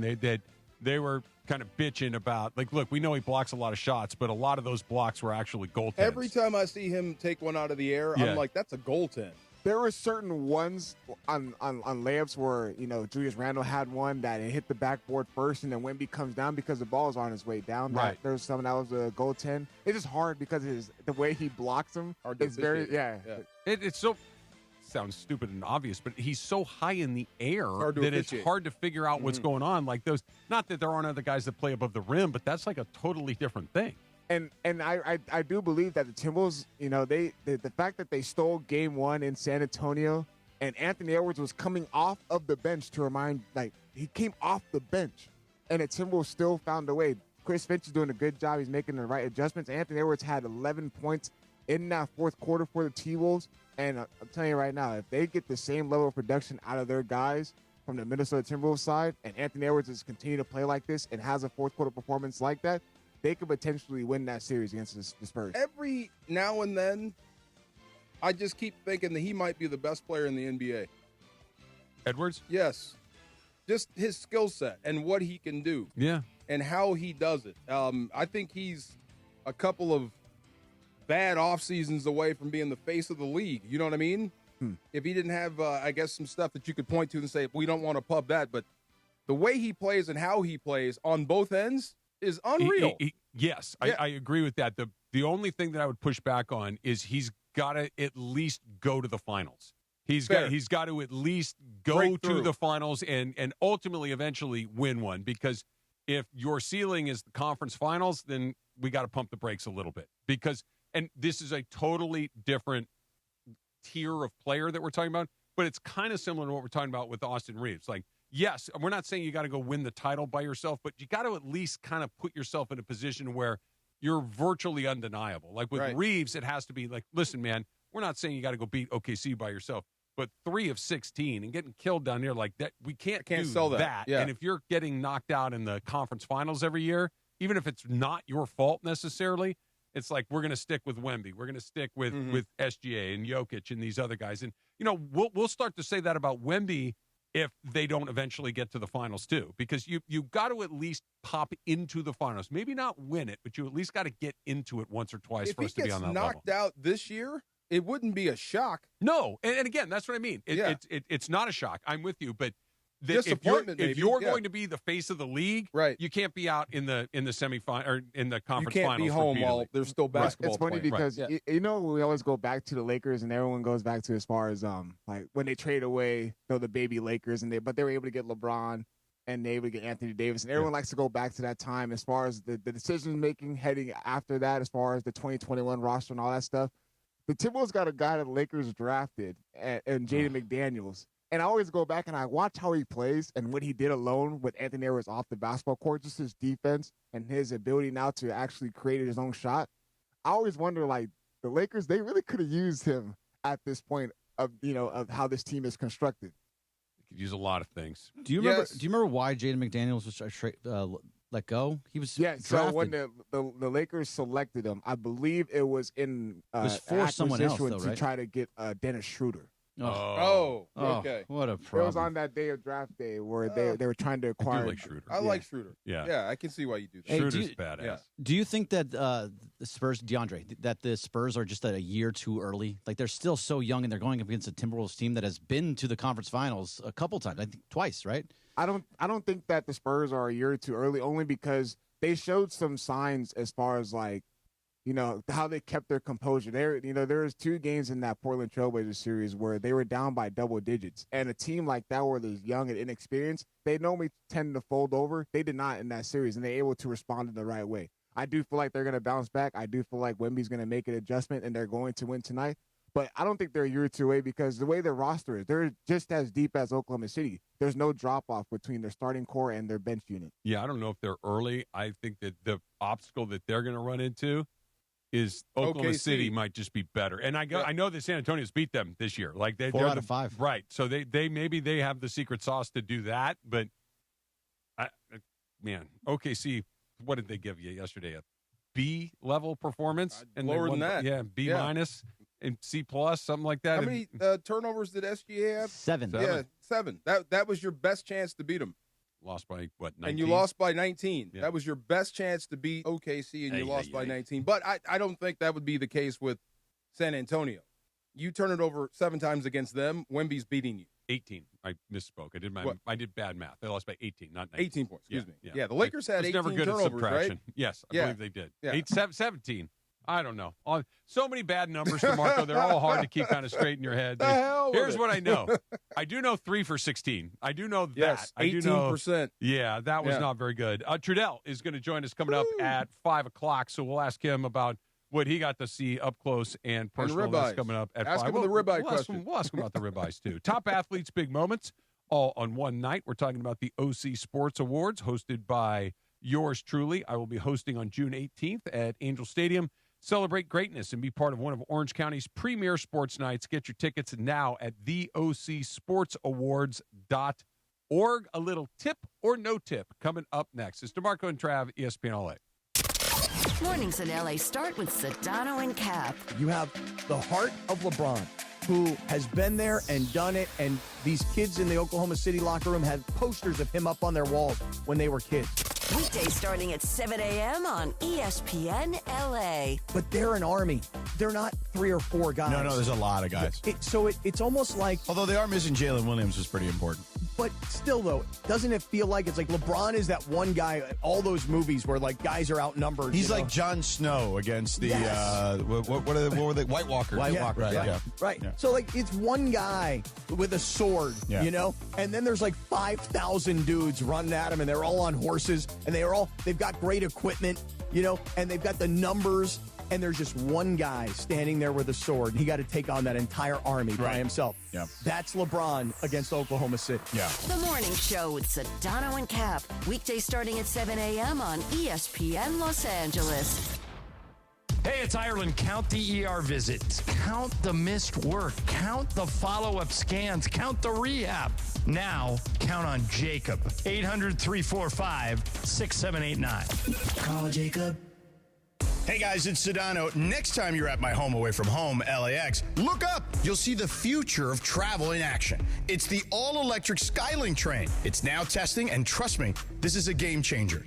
What does it take to build a champion? It takes round-the-clock preparation. And soon, Skylink will connect you to the airport terminals, the new rental car center, and LA Metro. From practice to prime time, the LAX Skylink. Fast, free, and built for LA. In testing now to help you skip the traffic later. Looking for a vodka with standards? Blue Ice delivers. American-made from Idaho potatoes, gluten-free, non-GMO, and only 64 calories an ounce. Enjoy the classic Huckleberry with lemonade or award-winning double espresso. Blue Ice vodka. Head to Waba Grill for $5 happy hour weekdays after 3 p.m. and try our new Chili Crisp dumplings paired with a premium beverage drink like our new Strawberry Watermelon Lemonade Energy Refresher. Both for just $5 only at Waba Grill. Final is on the line. And honestly, we want to host the final, so we got to go get a good result there. Well, LAFC finished the job in hostile territory. Leg 2 of the semifinal, LAFC versus Toluca. Coverage begins tonight at 6 p.m. on 710 ESPN and the ESPN LA app.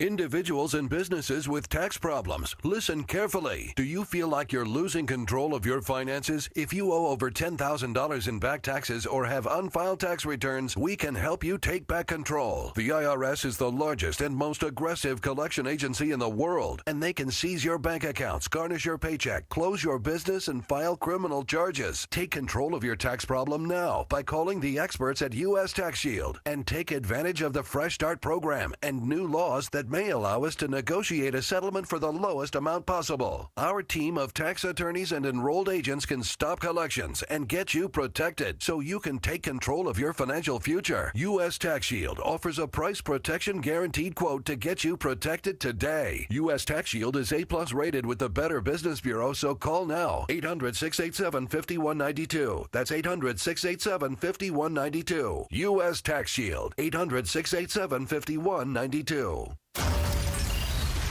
And it is the DeMarco and Travis Afternoon Show. 4 o'clock in the Southland. You know what that means. Time for Tip or No Tip. Tip or No Tip. With producer Laura. Tip or No Tip time. Take it away, producer Laura. Thanks, Chris. And in true fashion for the show, we will do a foodie one. Yeah. In-N-Out Burger is expanding again, but not where you might expect. The iconic California chain is opening 5 new locations across 5 different states. There's a big one in Vegas, like on the Vegas Strip that I actually just saw. It looks beautiful. Tennessee, Utah, Washington, plus a few other markets that are on the expansion push. The move is slow, but it's part of their expansion going national. But they're not in a rush, and they're just not prioritizing California anymore. Obviously, they have California locked down. But tip or no tip, keeping it limited to California is what made In-N-Out special. Tip. What are we doing? Where are we expanding? As long as it doesn't change the quality, and as long as my double-double tastes like it's always tasted, they can get as big as they want. It's going to. Yeah. It's going to. It's going national. It's going to change now. Well, we'll see. They're not franchising, though. This is the secret sauce to In-N-Out. They're not franchised. They're all owned by the same family that's owned them forever. And the reason their expansion is so slow, if I understand this correctly, and I think I do, they control every single step of the process. They only do it the way that they want to do, the way the produce is done. And if it's like, well, we'll open one in Chicago, it's like, no, we can't get our meat, our produce, our trucks, our bread without free. Then they will not compromise their rules. That's why when you look at that expansion, it kind of follows like it basically went from L.A., worked its way north to Northern California to Oregon. Now they're going to Washington. Now they're pushing a little further west into Arizona, into parts of Texas. That's how Tony Montana got caught. They control all of the process. So look, I've eaten In-N-Out in a lot of different places, and the secret sauce, other than it just being awesome, it's exactly the same. And there's never like you saw the founder at one point. McDonald's, it was mom and pop, and now it's what we got. But McDonald's tastes the same, but sometimes it's not hot. Sometimes it's like In-N-Out is exactly the same every time. I hope it stays that way. I hope so too. So they do only build stores close enough to their supply of fresh ingredients chains, which is another part. Like they have one in Tennessee, right? And they made sure they could build everything else they needed to replicate what they have here in California. I will say that when I go to Vegas, the one by the links, I feel like doesn't taste the same. Oh, really? Yeah, it just. And again, it might just be too long. Huh? Is it in a truck for too long? No. You eat it there. No, I know. I mean, like to get there. No, I just feel like there's certain things, and again, I might just be a homer, that when you have them elsewhere, it's just like, Pretty soon, Travis, watch the McDLT coming in and out. No. Next, see? No. I'm saying they're going to try stupid stuff. That wasn't a bad Wasn't burger. bad. That was pretty good.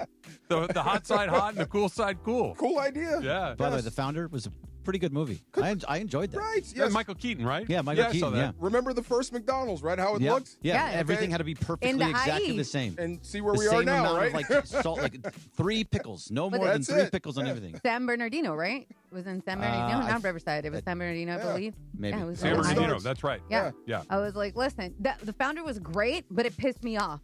Why? Because of how like they excluded them and cut them out and do all this other stuff. Welcome to capitalism. A big company comes in and ruin mom and pop. News Shocker. at 10.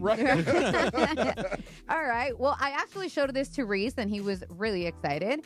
I don't know how this would work, but Fox is teaming up with Indeed to offer what might be a dream job for some for 2026. Chief World Cup Watcher. Ooh. The gig pays over $50K to watch all 104 matches of the FIFA World Cup 2026 over 39 days. Okay, so I'm sorry, tell me again the pay? It's over $50K. Okay. In a month and a half? Yeah, 39 days from a custom-built office in Times Square. So if you do the math, it's $1,200 or so a day, $480 per match, and $5.34 per minute to watch soccer. You know, your job is literally to watch every day, react, and basically live World Cup 24/7 for those days. Tip or no tip, $50K isn't enough for that grind. It's a lot of watch for a short amount of time. Oh, okay, let me ask a quick question. Are there off days in the World Cup? Not really. No? Maybe when it gets to knockout rounds. Okay. But not in the... I know in the pool play, they play every day. It might be, actually. Is there? Pool, I'm virtually certain that on pool play there's games every day. But Okay, once is that we the get problem? Pretty much. once you get to the round or the knockout, I think there are days where there's fewer matches, Okay. right? So if not some complete off days. For 39 days for $50,000, I'll suck it up. I'll go do that. It's the easiest job in the world. Yeah. I mean, Sit there and watch sports you love. Who's saying no to this? People are saying it's a lot of watch. Like, it sounds great, but it's a lot of watch. But you can leave when the matches aren't on, Yes. right? It's not like you're It's not like you're on a billboard doing a radio stunt. No, it's not Clockwork Orange, right? They got your eye. Oh, yeah, you can leave. How many matches a day are there at the peak of this thing? Like 3 or 4? Oh, my God, yeah. Okay, that's 8 hours. Do that's that in a a heartbeat. job. All right, Yeah. so Soccer's not very long. It's 2 hours. I'm in. you're in $50K. They're paying you to watch soccer In a month and a half? What's the problem? 39 days. Great. I'm in. Sold. By the way, I looked it up. they get those days off after the end of the group stage and then heading into the knockout round. Okay, There you go. Knockout rounds. So take a little vacation Easy. in between there. Might have a ribeye. And you can sleep. There Like you go. you Right. go to bed. Like Thank you have. you. There is something. I don't know. That sounds I great. mean, it doesn't like sign sound me up bad. right now. Can you send me the link? I'll I leave will. for a month. I will leave. You're gonna take a leave of absence. Yeah, I'll take a leave of absence. As long as I still get paid, I'm good. I don't know. It's a competitor, Double up. Greg. I don't know how that's gonna work. Double All up. right, Shakira, just made music history with a massive free concert at Copacabana Beach in Rio, drawing an estimated 2 million fans. The show is now the largest of her career, but also one of the biggest concerts ever. It was a part of a city-backed festival aimed at boosting tourism. And obviously it worked. It had over 2 million fans there. So tip or no tip, I'd rather watch a concert like this from home instead of being in that crowd. Oh, tip. 2 million people. That's too many. That's way too many. Yeah. By a factor of 10. At least. Yeah, that's a lot of people. Yeah, no. Not enough bathrooms. I like intimate venues. Yeah, no doubt. Yeah, Right. but, Yeah, private screenings. I don't need to be a part of the No. That's too the many. crush of people. Yeah, no. Yeah, don't. I mean, like, how much does the Greek hold? That's like a perfect Oh, the size Greek is a venue. great- What is the Greek 5? Great What, venue. that's probably at 5,870. Yeah. Perfect. Perfect. 6,000 people tops. Yes. So Beautiful. It's a great space. Looks nice. Yeah. I was talking to Tim about this earlier. He was like, oh, yeah, but it's for the vibes, kind of like Carnaval and this and that. I was like, listen, man, I'm all in on the vibes, but 2 million people is a lot. Like, I was trying to go to Yamava because I heard that's a great venue to I've see heard a that concert. too. I've heard that too. And Lenny Kravitz, Yeah, it's happening at the end of this month. So we were looking, and Lindsay's a big fan, right, of watching concerts there. And she was, it's like 3,500 people, super intimate. Perfect. Like, that's a good amount. Oh. The Novo upstairs right Oh, here. that's The a good Novo's one. a great one too. More It's a very artists should do small that. Free venue. concerts, though. Yeah. Yeah. Especially now. More artists should do more free concerts. Yeah, it's expensive to go to a concert now. Yeah. Bad Bunny did free concerts, right? In like Puerto Rico. No. So what he did was at his residency, if you were a Puerto Rican resident, you would get dibs on those dates. Yeah. But a lot of people ended up selling the tickets. That's how we got duped. Taylor Swift should do free concerts. She's made enough money. She also There you pays go. her people really, I really know, well. but, you know, So yeah. she needs to make Like that if money she did somehow. one a year, One. Yeah. do it Free at the concert. Rose Bowl or Central Park or something like Perfect. that. Come Yeah. on in. But Yeah. she does like 3-hour concerts. She does not like skimp on anything. No, she puts on a show. I mean, Right. She's earning her money, but I put DeMarco. I'm Yeah, not mad at that fun. though. Yeah. Honestly, like I'm not mad. For example, this is in Brazil, so it's a little different, right? They're bigger, but I would love to see that. Like if there be maybe 3 or 4 headliners that you can just get in for free, like I Yeah. wouldn't be mad at that. You should. All right, I'm gonna sneak in one more here. GameStop. Okay, all I remember about GameStop is after COVID and that craziness. But they're making a wild Stonks. business, yes, a wild business play, offering $56 billion to buy eBay. The deal is structured a little bit weird, so it's $125 per share, so it'll be cash and stock, roughly going over 20% of what eBay's price is or what they're asking for. Here's the catch though. GameStop's only worth 11 to 12 billion, while eBay is closer to 46.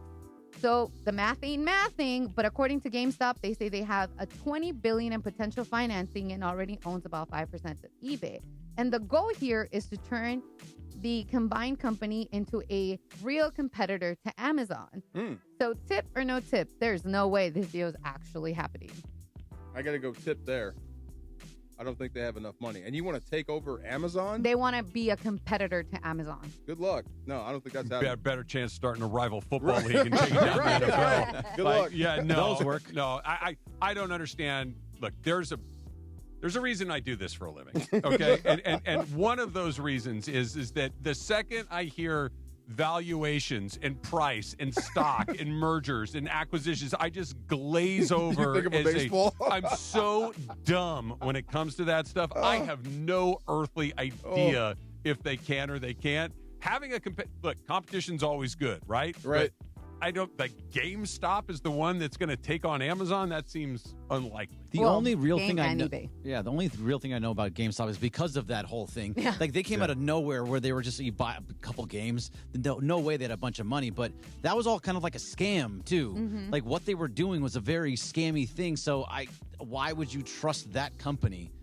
to then buy something that big. But GameStop wasn't the one scamming. It was online traders People that were were running that game. Yeah. So, but that's how they made their money, right? Yeah. That's partly because people Sure. are buying. I don't know. You guys all use Amazon, They rent right? games. You guys all use Amazon, right? Sure. Yeah. It's Blockbuster for games. It is.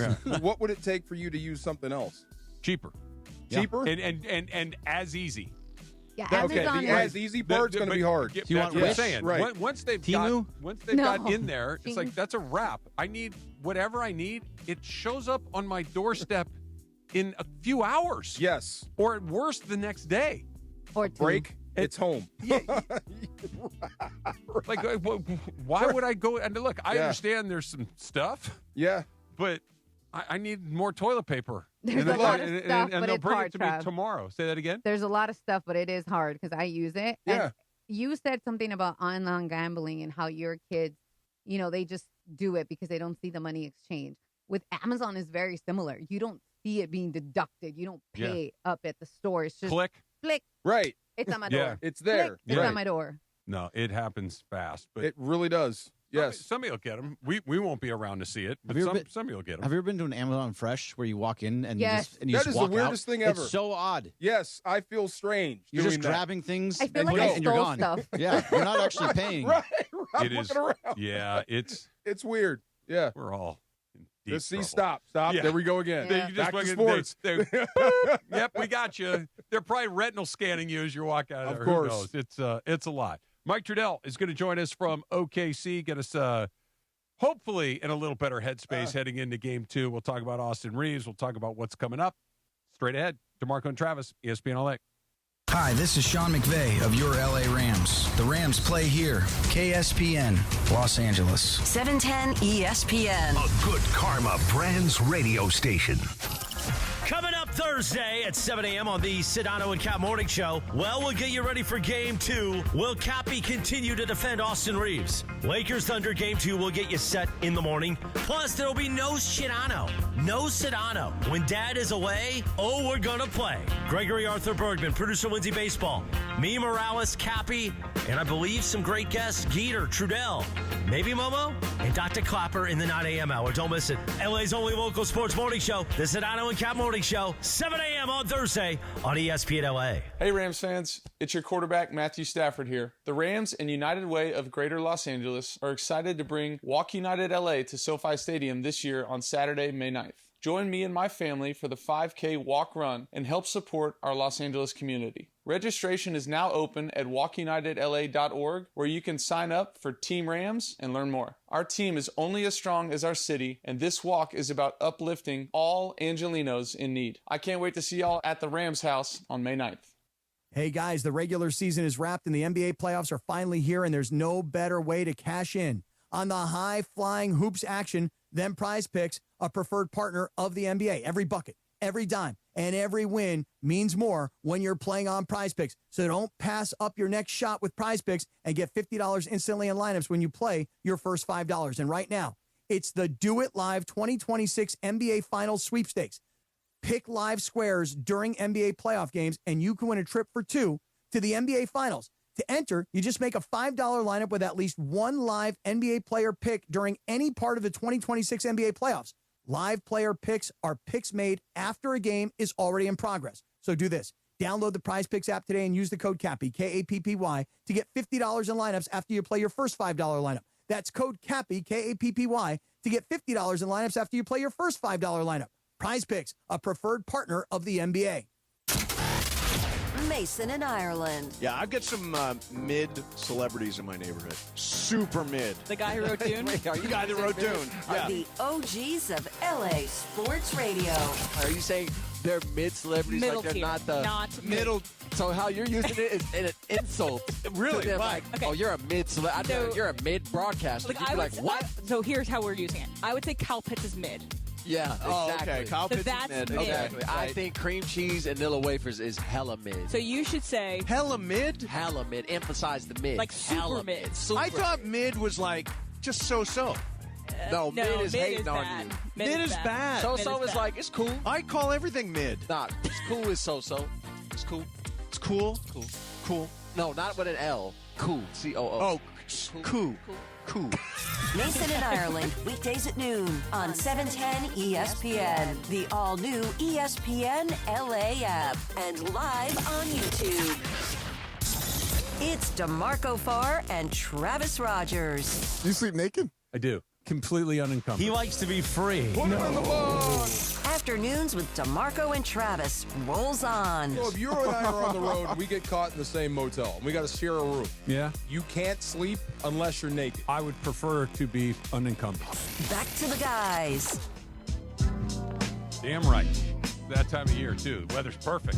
It is. Feeling good. Feeling good. Can I make a statement real quick? Yeah, please. Playoff basketball, I recognize. I recognize that style of basketball. Regular season basketball, I do not like. A little rougher, a little more physical. Yeah. Yeah, a little more deliberate. A little more basketball Yeah. than just raining threes. Yeah. You know what I mean? Lakers could have used some more threes last night. They could have. Some more variety of things. Yeah. Let's check in with Mike Trudell, who's in OKC with the team. What's up, Trudell? How's the Midwest? What's happening, guys? Yes, I consider OKC sort of part of the Midwest. I don't know. It's a little bit more the plains, closer south. And yeah, it's really just plains. Yeah, I mean, I don't know if I'm willing to go there, Trav, but I'm guessing you didn't want to spend 15 seconds on where OKC is located in the country. So yeah. But when you're on the bus on the way to the hotel, did you pass by some gas stations? Did you catch some gas prices? I was not paying attention out the window. Oh. I could do a quick Google search. They are definitely lower than in LA, though. No, that's the thing we always do. We catch gas prices. Yeah, the whole bus stops. You're not going to find too many higher ones. All right, so let's start with what we saw last night, Trudell. Like, what was your general takeaway? Obviously, the Lakers. I thought they played. Put Austin Reaves in a separate category. We'll get to him in a second. I thought they played okay. I thought they did a pretty good job against SGA. He turned the ball over a little bit. He didn't light him up on the scoreboard. And yet they still lost by 18. What was your takeaway? Yeah, I mean, it was always going to be not just a tough game, but a tough series. And I think game one in particular.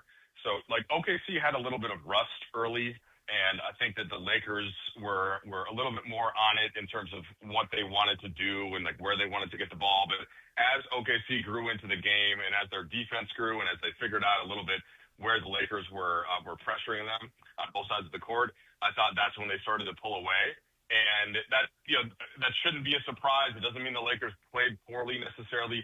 They just have to almost execute perfectly to beat a team like this without Luka Doncic on the court. And it's different from Houston, where I thought the Lakers really figured out in this, JJ Redick gets credit for this, LeBron gets credit for this. They really figured out how to maximize their roster against Houston's. I don't know that there's a super great way to maximize what you're doing against this Thunder team until, and it's an if, right? We heard from Luka today, and certainly there's no timeline or imminent return or anything.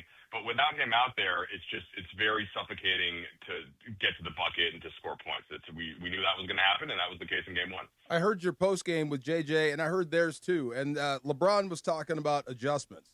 The Lakers are going to make adjustments. OKC is going to make adjustments. But I do wonder, like, what can JJ throw at him that might give them the edge against a team like OKC?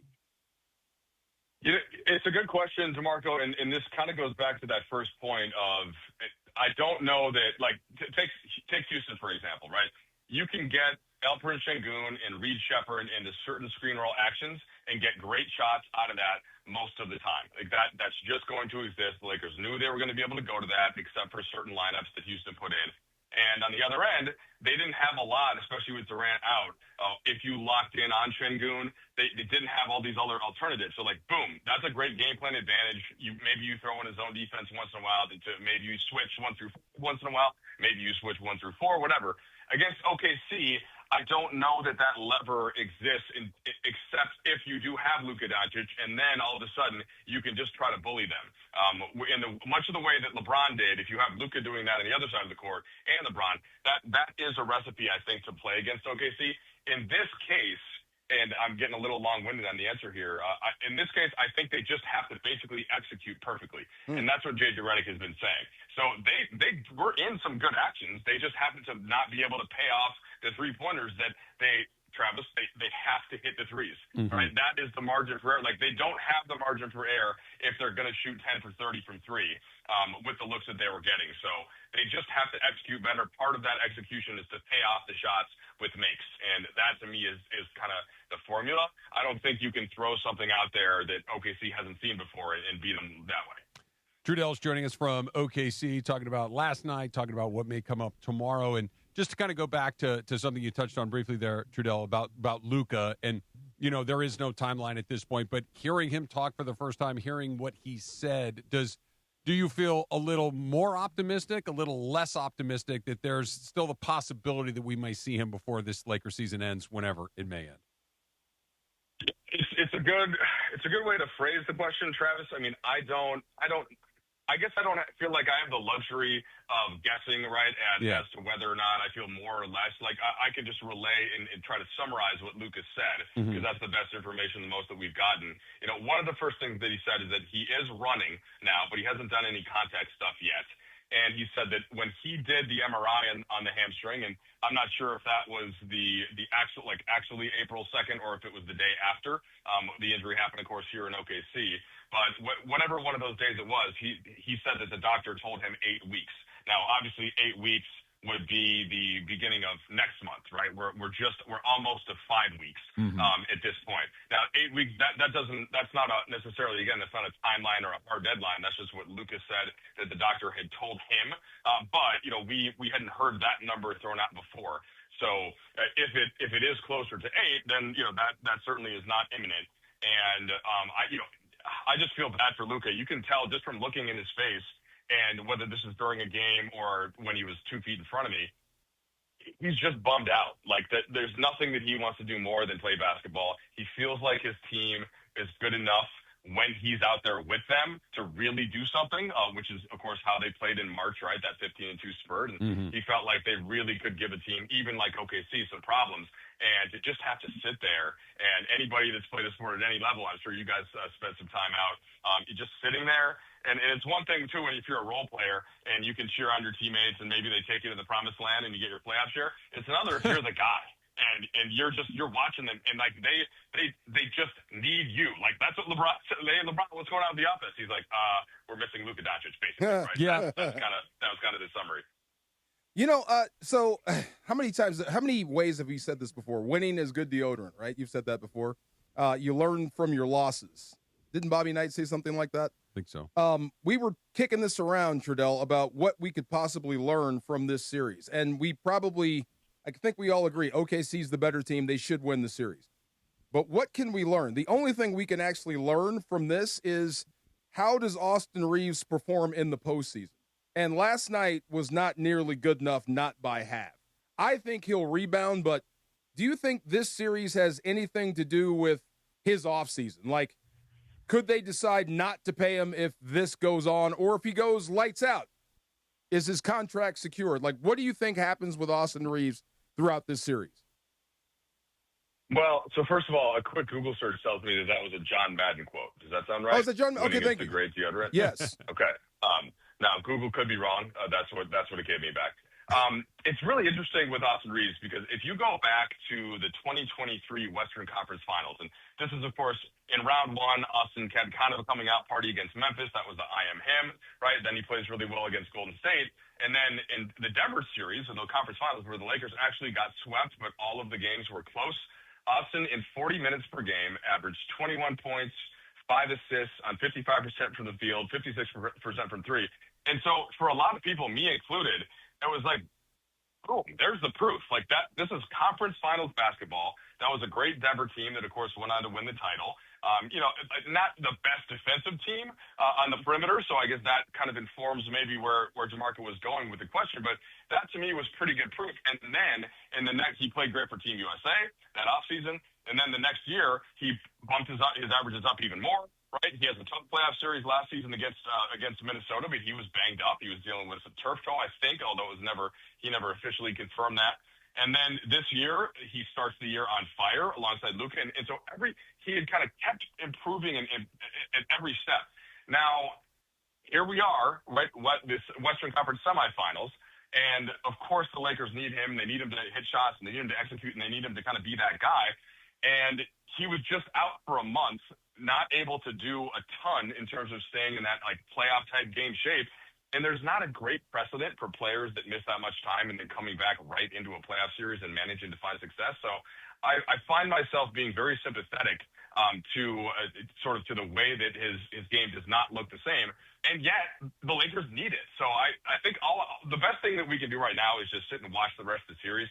Hopefully, and JJ Redick said that he expects it to happen. Hopefully he just gets in a little bit better shape every game. He starts to find his rhythm and, knowing that it's there. And but I hear the point, right? And he's hearing the same thing. It's like what he knows he needs to be doing and what he feels that he's capable of. How much of that is because of this great OKC defense? How much of it is because of the lack of rhythm for being out for a month? It's tough to say. Yeah, so I'm going to kind of double down on this, and I hear what you're saying. I understand that there are circumstances to where he is right now, physically coming off the injury and everything else. But kind of going back to what you were talking about with the Western Conference Finals against the Denver Nuggets a few years ago, the circumstances, and tell me if you don't think this is fair or accurate, but being the guy that's not LeBron James or Anthony Davis, that's kind of found money in that situation, that all of a sudden is able to go in there and do it and thrive. And he was very, very good. And now with the expectation of the money that may arrive, it is no longer found money. It's no longer a nice, pleasant surprise if it happens. It's like, hey, man, if we're going to do this, you have to show up and do these sorts of things. And when it doesn't happen, we're going to ask why. And I think that's where I am right now, and why I am curious as to whether what happens through the rest of this series informs any offseason decisions about whether or not they give him the amount of money that he's eligible for. Well, I would say that we've clearly seen, and whether this is in regular season or postseason, that like when Austin can be, either the number kind of the 1A or the 2, and I say 1A or 2 because depending on if LeBron is in the March role that LeBron was in, where he's sort of the 2 behind Luka being 1, Austin being 1A, and then LeBron after that, or in the Anthony Davis-LeBron construction of this when he was the clear 3, right? Like he thrived in that specific spot for sure. Now, can he leveling up to like a number 2, which is, an all-star player? I do think that he has shown that he can do that. I thought he did that basically throughout the regular season. But the number ones, and LeBron, of course, still in a playoff series, still number 1. He just did it against Lou Dort and OKC last night, all right, at age 41. We're not taking any arguments about that one. The way that, the way that Anthony Edwards has played as the true number 1 these last several years. Right now, the run that Tyrese Maxey is on, like as kind of carrying that top burden and being able to stay efficient. So we all know, we don't even have to bring Shea or Jokic into this kind of conversation. But so that to me is a tougher and a more difficult ask that only, 10, 12 maybe guys in the league can do that at efficiency, especially against OKC. So that's where I get back to the point, like, well, if you would have asked me, can Austin Reaves carry as the number 1 on-ball guy? Because LeBron still is, a lot of his stuff is not coming from the top of the key and screen roll. Like he's so brilliant, so he's getting some of his stuff in post-ups. He's getting it in early offense. He's getting it in transition. But he's not just top of the key, hey, go at this defense with them focused on you. That's what Luka does, right? And so can Austin Reaves be a tremendous partner moving forward to Luka? I absolutely think so. Can he transition into being that top guy, when Luka misses times? I mean, against many teams, yes. Against the top 3 or 4 defenses in the NBA, maybe not, right? And what's the difference between that? Is that like the 20th best player versus the 30th best player versus what we know Luka and LeBron are? And that's to me where the scales go in that conversation. Drew, did you get a look at Vando's finger? I know there's a photo going around. Jackson Hayes was joking about it today, and all of this, of course, is said in some level of jest, while acknowledging how gnarly it was and how tough this guy is, and the fact that they had to put it back together. Oh. But I'll just say this to Marco: I did not request for somebody to send it to me. I don't need to see it. I'll tell you a brief story about my pinky. So I've told you guys before, I interned in NFL Europe that one year, right? Mm-hmm. And so I was with the Cologne Centurions, and our quarterback was Cliff Kingsbury, who, of course, everyone knows now. And so Cliff, who, by the way, greatest guy ever, he had already played in the NFL for a couple of years and didn't let me pay for a single thing. I was a poor, broke intern right out of college. He was incredible. I'm like, hey, let's play catch. I played catch, with some of my friends from Northwestern. Oh no! He blew up your fingers. So yes, and again, he didn't even to him. I had to realize, DeMarco, the difference between playing catch, but even with a college player and with an NFL player. And it didn't even look like it was coming in that hot. And so I kind of just casually stuck my finger out, just pinkies, completely other direction. I was like. And I popped it back in. Now, it's freaking. The bone didn't go through the skin or anything, which it sounds like that did happen for Vanderbilt. But my pinky to this day, it's definitely not that. If it gets at a weird angle, I have to manually put it back. You know what I mean? I don't have the control to put it back in myself. So I do not need to see the picture. This is short version of that. I've been there before. With that in mind, with Kingsbury, ripping one at you, Trudell, have you guys seen the video of Stafford throwing the ball at Bryson DeChambeau? Oh no! Oh, so DeChambeau is like, no, give me one. Stafford nearly kills him. It comes in hot. The ball is on his face before DeChambeau even knows he's let it go. It's just terrific. You know what, Travis? You know what that makes me think too? There's a difference between Cliff Kingsbury, who again throws a heater, but Cliff was more of a placement, right? The spread office, and a Stafford, or I guess who do you want to put in that? Aaron Rodgers, right? Sure. The guys with the ultimate darts, where it when it looks fast on TV, I'd have to imagine, and I don't have, you and I, Travis. Well, you were a little more than me, but I don't have those big fingers like DeMarco either. You know, where it probably the strength that you have to have from all that he does in his job. So DeMarco will probably be fine. You can't go wrong by knocking it down. Yeah, no, I'm knock it down. Running in the opposite direction. All right, so we were having a little debate here earlier, and DeAndre went out for a nice dinner last night, and he ordered a filet, a 6-ounce filet at Mastro's. At Mastro's. And DeMarco is giving him a hard time for not ordering the ribeye. Mastro's. Is DeMarco right or is DeAndre right? First of all, where are we at? Beverly Hills or where are we at? Downtown. Ocean. Okay. Downtown. Never been to the downtown one. Yeah. I mean, I am a big proponent, and as you know, you're knowing increasingly, Travis, I have some food proclivities, some unique things about food. I am a big proponent of ordering whatever you want to eat the most. Okay? Don't get bullied by the big guy. Don't let somebody peer pressure you into not getting the certain thing. If you like fruity drinks with an umbrella, get one. If somebody wants to talk trash to you, be willing to either fight verbally or run. Okay? I see he's been through this before.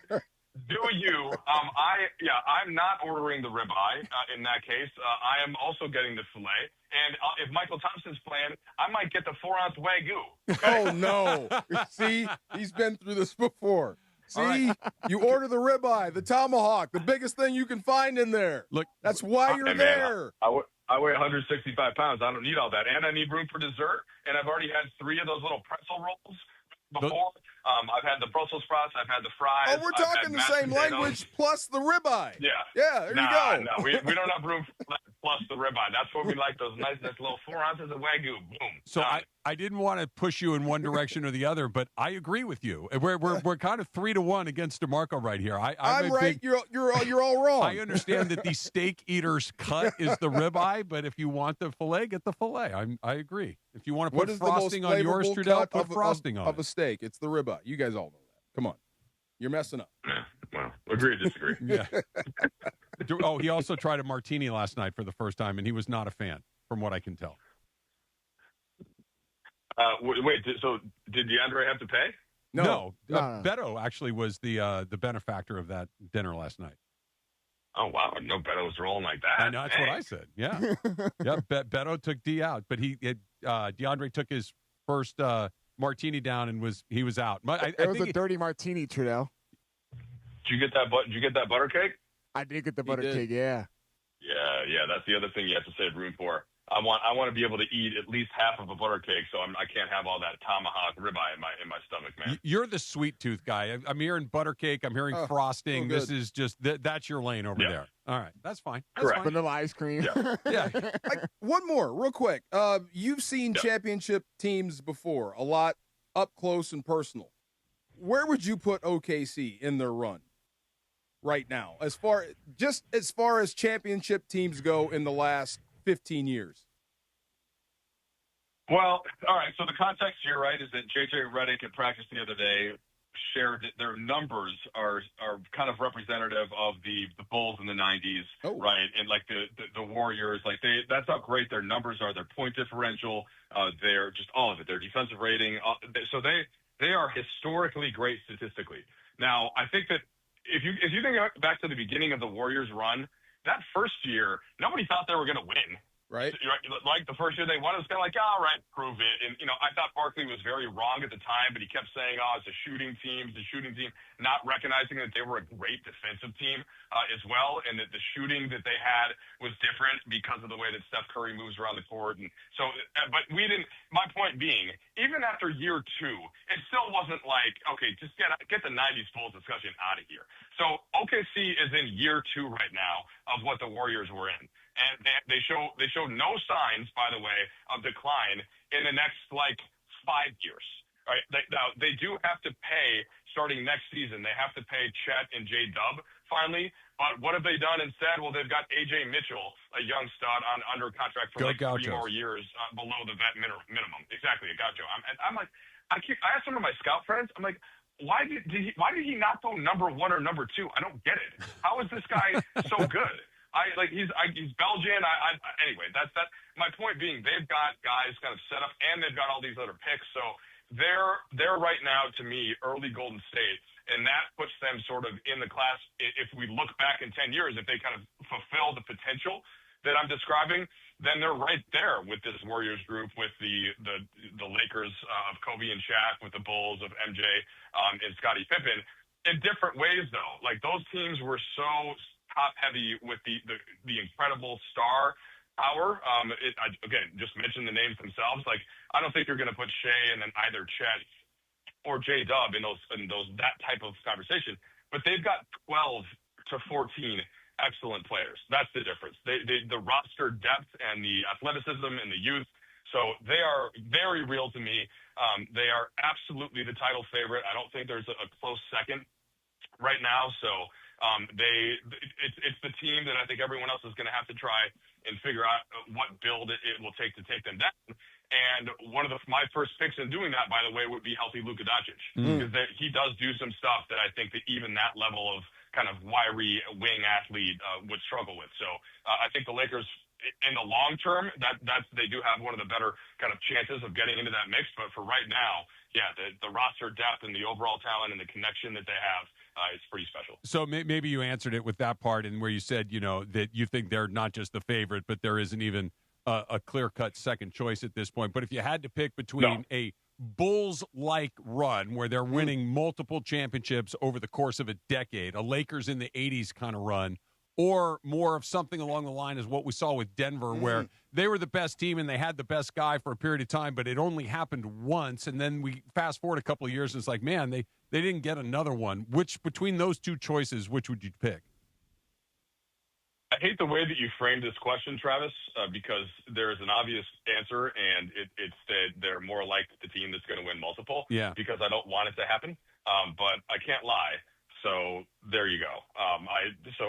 So boo on you for making me.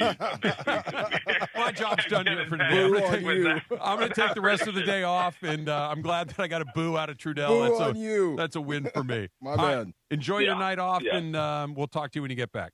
I'm thinking about taking back your ball knower card, but since it's fair, ball knowers. I won't do it. I'm not going to do it. I'm not revoking because it's a fair premise. I just don't like that you pinned me in a corner on it. But hey, you're a longtime sports talk radio host, so I should have expected it. You should have. All right, my friend. We'll talk to you soon. All right, guys. All right, take care. Thank you. True. And by the way, gas is under $4 a gallon in OKC. Just throwing it out. I filled up the Silverado the other day. Yeah. I think they took a kidney and a lung. right. And you still owe. I think that's what it was. My goodness.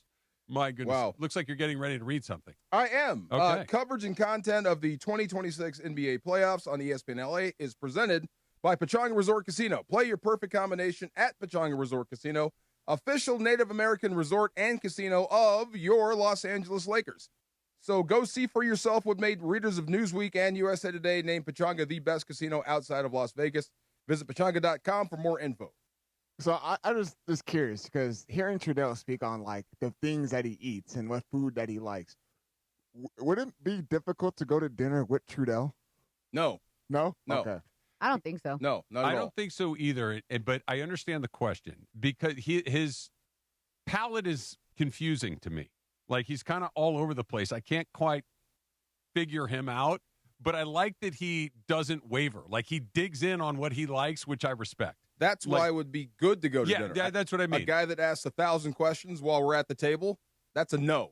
Exactly right. Yeah, he knows what he wants. I want this. Yes. Yeah, but that sucks. I don't care. I want it I anyway. want that. Yes. Yeah. Okay. Yeah, that's like golf. Just order quick. Yeah. There you go. Look, nobody cares how you play. They care how fast you play. I don't care what you order. Just order it fast. Just be fast. Yeah. But and don't ask for a million substitutions. No. Like if you let's say you have an aversion to onions. Like you really can't say. If you want to say I don't want any onions, that's fine, I guess. But if we're going to go through every ingredient in the recipe and you're asking to put this in and this out, and then just stay home. Check, please. Stay home. Thank you. Make it yourself. Thank you. Right? The chef put a lot of thought into this. Trust the man to do his job, the woman to do her job. When we go to a steakhouse, I'm ordering for everyone. There you go. I trust you. Just make sure mine's a filet and not a ribeye. Straight Up is coming up next. It's DeMarco Travis, ESPN LA.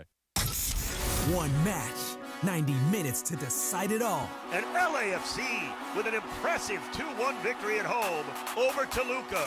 The black and gold head to Mexico with a 2-1 edge over Mexican powerhouse Toluca. A place in the CONCACAF Champions Cup final is on the line. And honestly, we want to host the final, so we got to go get a good result there. Will LAFC finish the job in hostile territory? Leg 2 of the semifinal, LAFC versus Toluca. Coverage begins tonight at 6 p.m. on 710 ESPN and the ESPN LA app.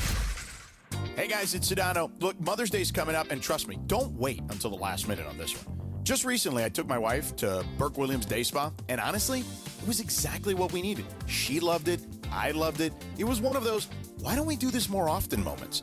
And right now, Burke Williams has special offers on Mother's Day spa packages across their 9 Southern California locations. Massages, facials, full-on spa days. Visit BurkeWilliams.com and take care of Mom. Burke Williams, ESPN LA's official recovery partner.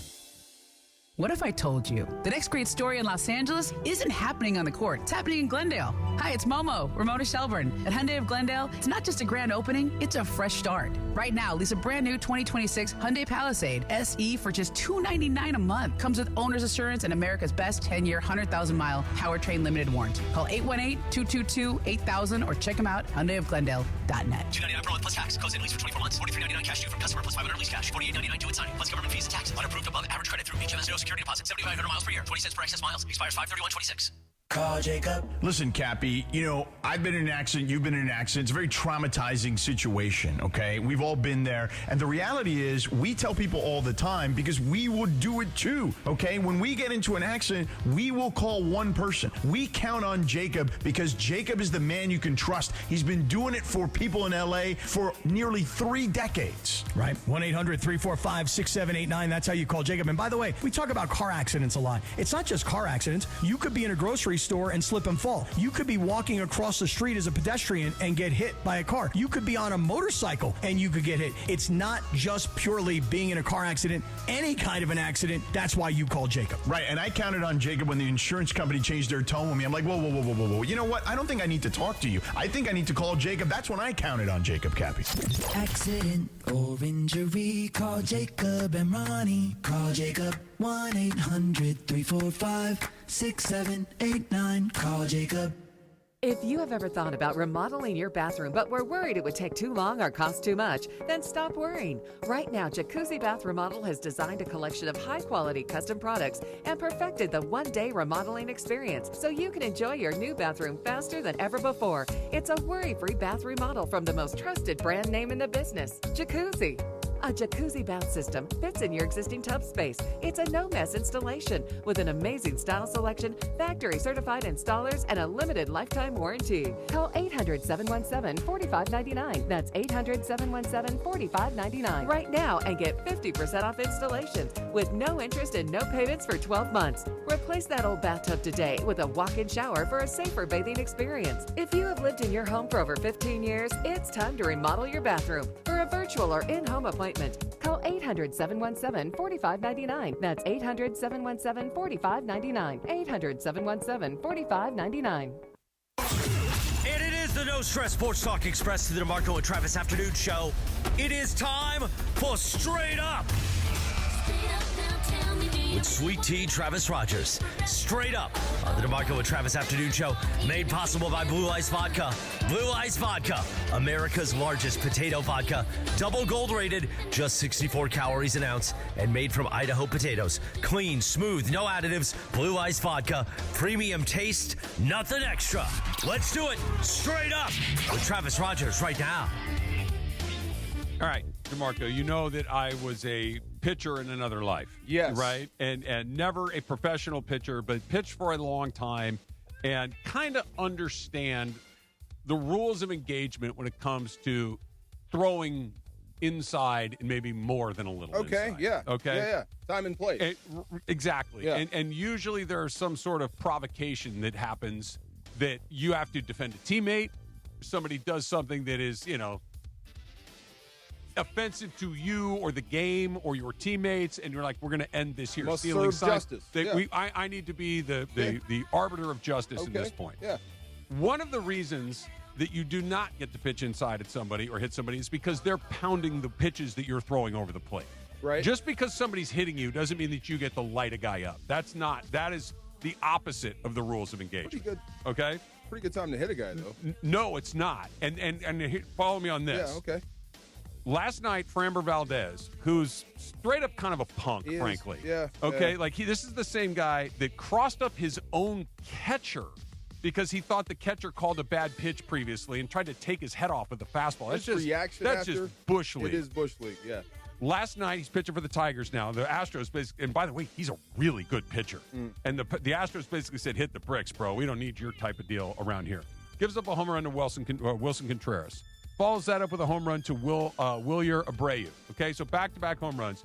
Then he drills Trevor Story in the back, between the numbers on his back. Just absolutely puts a fastball there. Bench is empty, no fights or whatever, but it was very clearly him being frustrated with his own inability to get somebody out. Nobody did anything to him. Nobody showed him up. Nobody did anything other than their job, which is if you throw this pitch over the plate, I'm going to smoke it.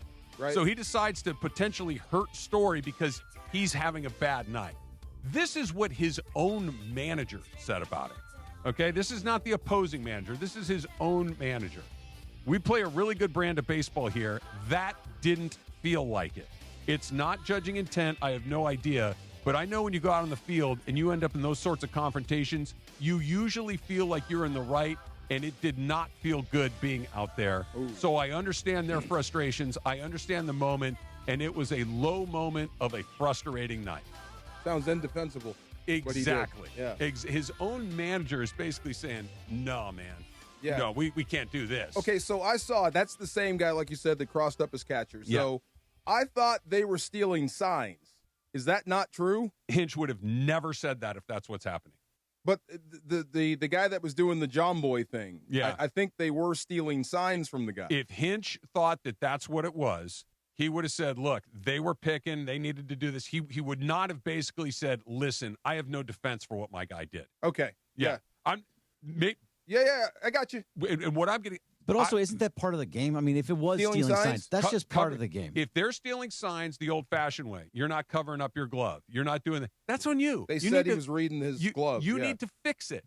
You're reading That's still something. you. Right. That's your fault. Do a better job. Be better at concealing these things. The part that I have never heard a manager basically say, man, our guy sucked right tonight. Under the bus. Yeah. Like our guy, we had to go out there and do this, and it felt like crap because our guy did a stupid thing. That's what he's saying. The only time I've heard it was a guy that swung at a 3-0 pitch. and the manager says that's not what we do, that type of stuff. But if you are stealing pitches, you mentioned the rules of engagement. I've never pitched in a game. If they are stealing signs, how do you handle that as a pitcher? I got to stop tipping my pitches. Now, if they're using electronics and banging trash cans and doing all these sort of buzzers and all of that, that's above and beyond. But if I come set and I have my glove pointed towards second base and they can pick my pitches, that's my fault. That's my fault. Okay. I have to fix that. But it was a Bush League move, though, to a four-seam fastball into the middle of Trevor Story's back. He could have hurt him.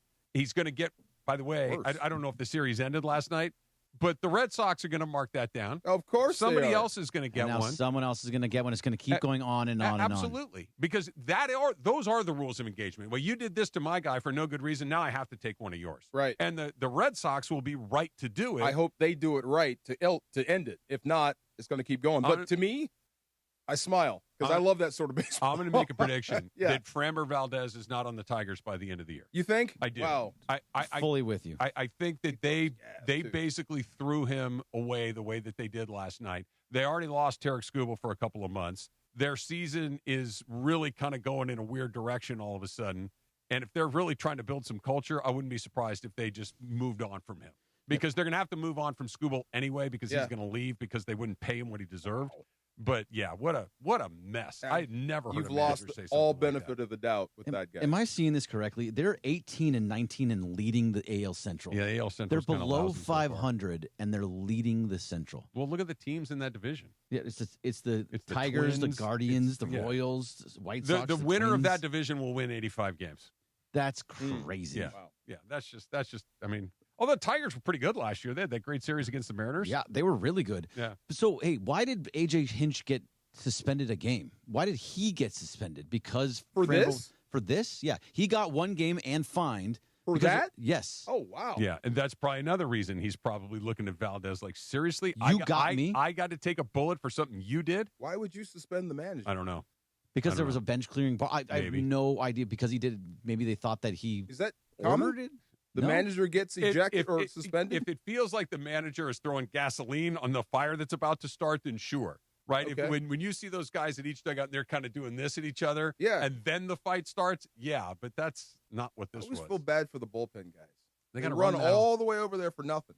The good news is no one's ever actually fighting, or very rarely is anybody actually So ever what fighting. happens if you don't go out there? That's my question. Ask Mo Vaughn. If you from the bullpen? Oh no, Mo Vaughn was in the dugout when the Angels had a fight, and he just sat in there. Well, that's Mo Vaughn. I mean, Joe Bag of Donuts. If he doesn't go all the way out there, what happens?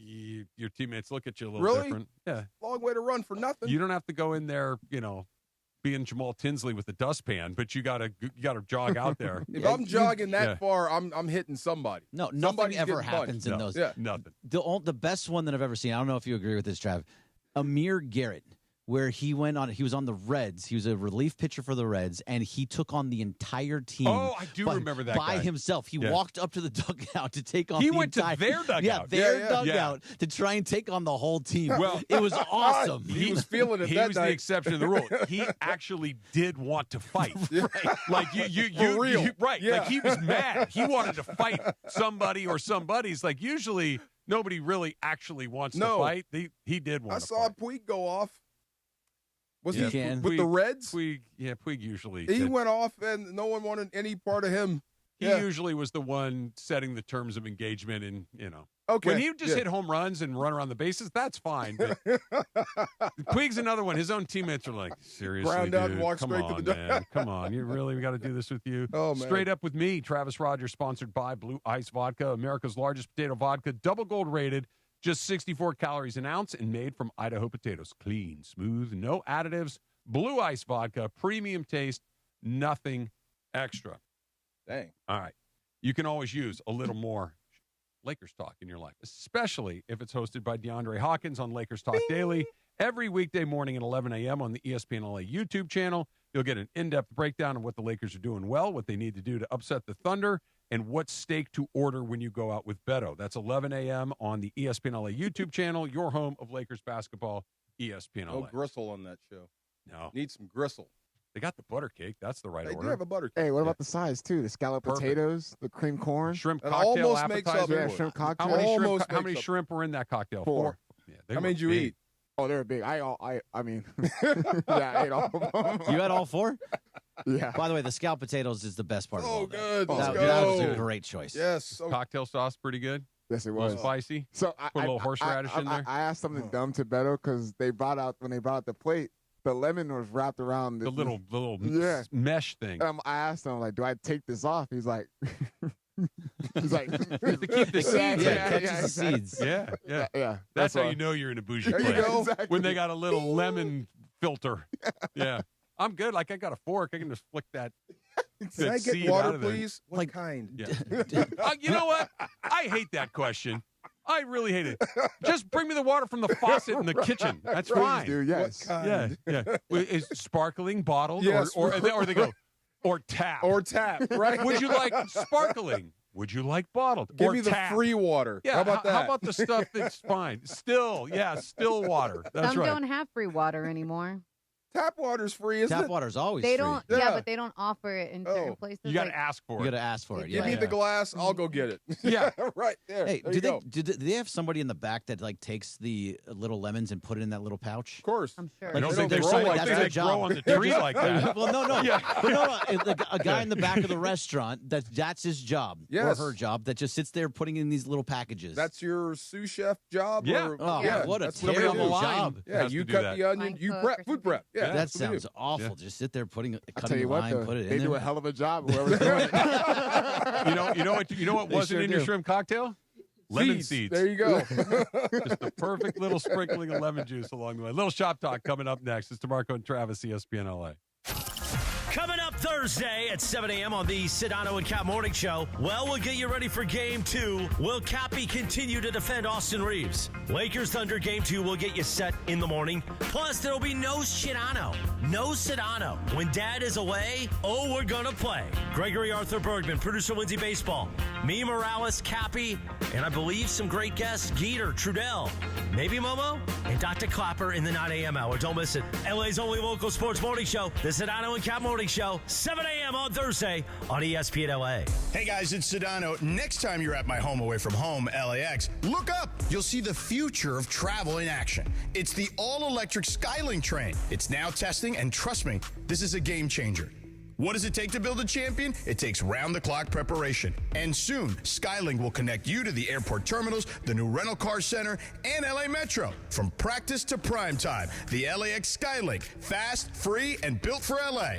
In testing now to help you skip the traffic later. Hey, Laker fans. 2026 is your time to believe in yourself and succeed when you suit up with National University to pursue a career-focused degree. Take your best shot with NU's Believe and Succeed Scholarship and score up to $6,000 annually toward an industry-current bachelor's or master's degree. 4 or 8 week courses, flexible online options, plus free tutoring, career counseling, and more. Apply by July 31st at nu.edu. Terms and conditions apply.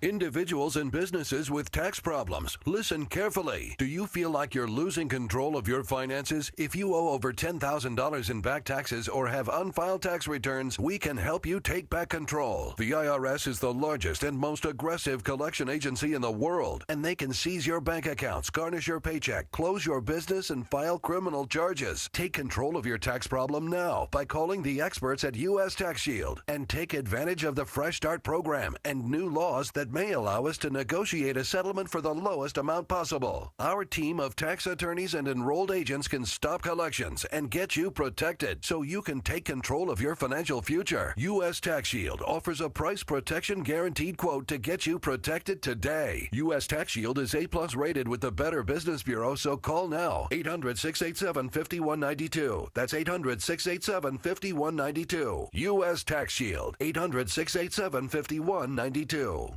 Every 40 seconds, a child is reported missing. That's 2,000 children every single day. It's a heart-wrenching reality that we can no longer ignore. Find the Children is a non-profit organization dedicated to helping find missing kids. You can be a part of their mission by donating your unwanted vehicle, running or not. Call 1-800-294-0222. We guarantee that you will receive the maximum tax deduction. We provide fast, free pickup with 24-hour response. Call 1-800-294-0222. 0222. Find the Children provides crucial resources to help find missing children and educational materials to teach kids how to recognize and avoid predators. Our recovery programs have a proven track record of reuniting kids with their families. It's time to act. Donate your unwanted or unused car. Help us build a world where every child is safe. Pick up the phone and call 1-800-294-0222. Together, we can bring these kids home safely. This advertisement was paid for in partnership with Cars R Us and Find the Children. It's DeMarco Farr and Travis Rogers for your afternoon drive. So, I fall, kind of, sort of frequently. Yeah, but you get back up. I get so far. Yeah, you get up. There you go. DeMarco and Travis continue. Here are the guys.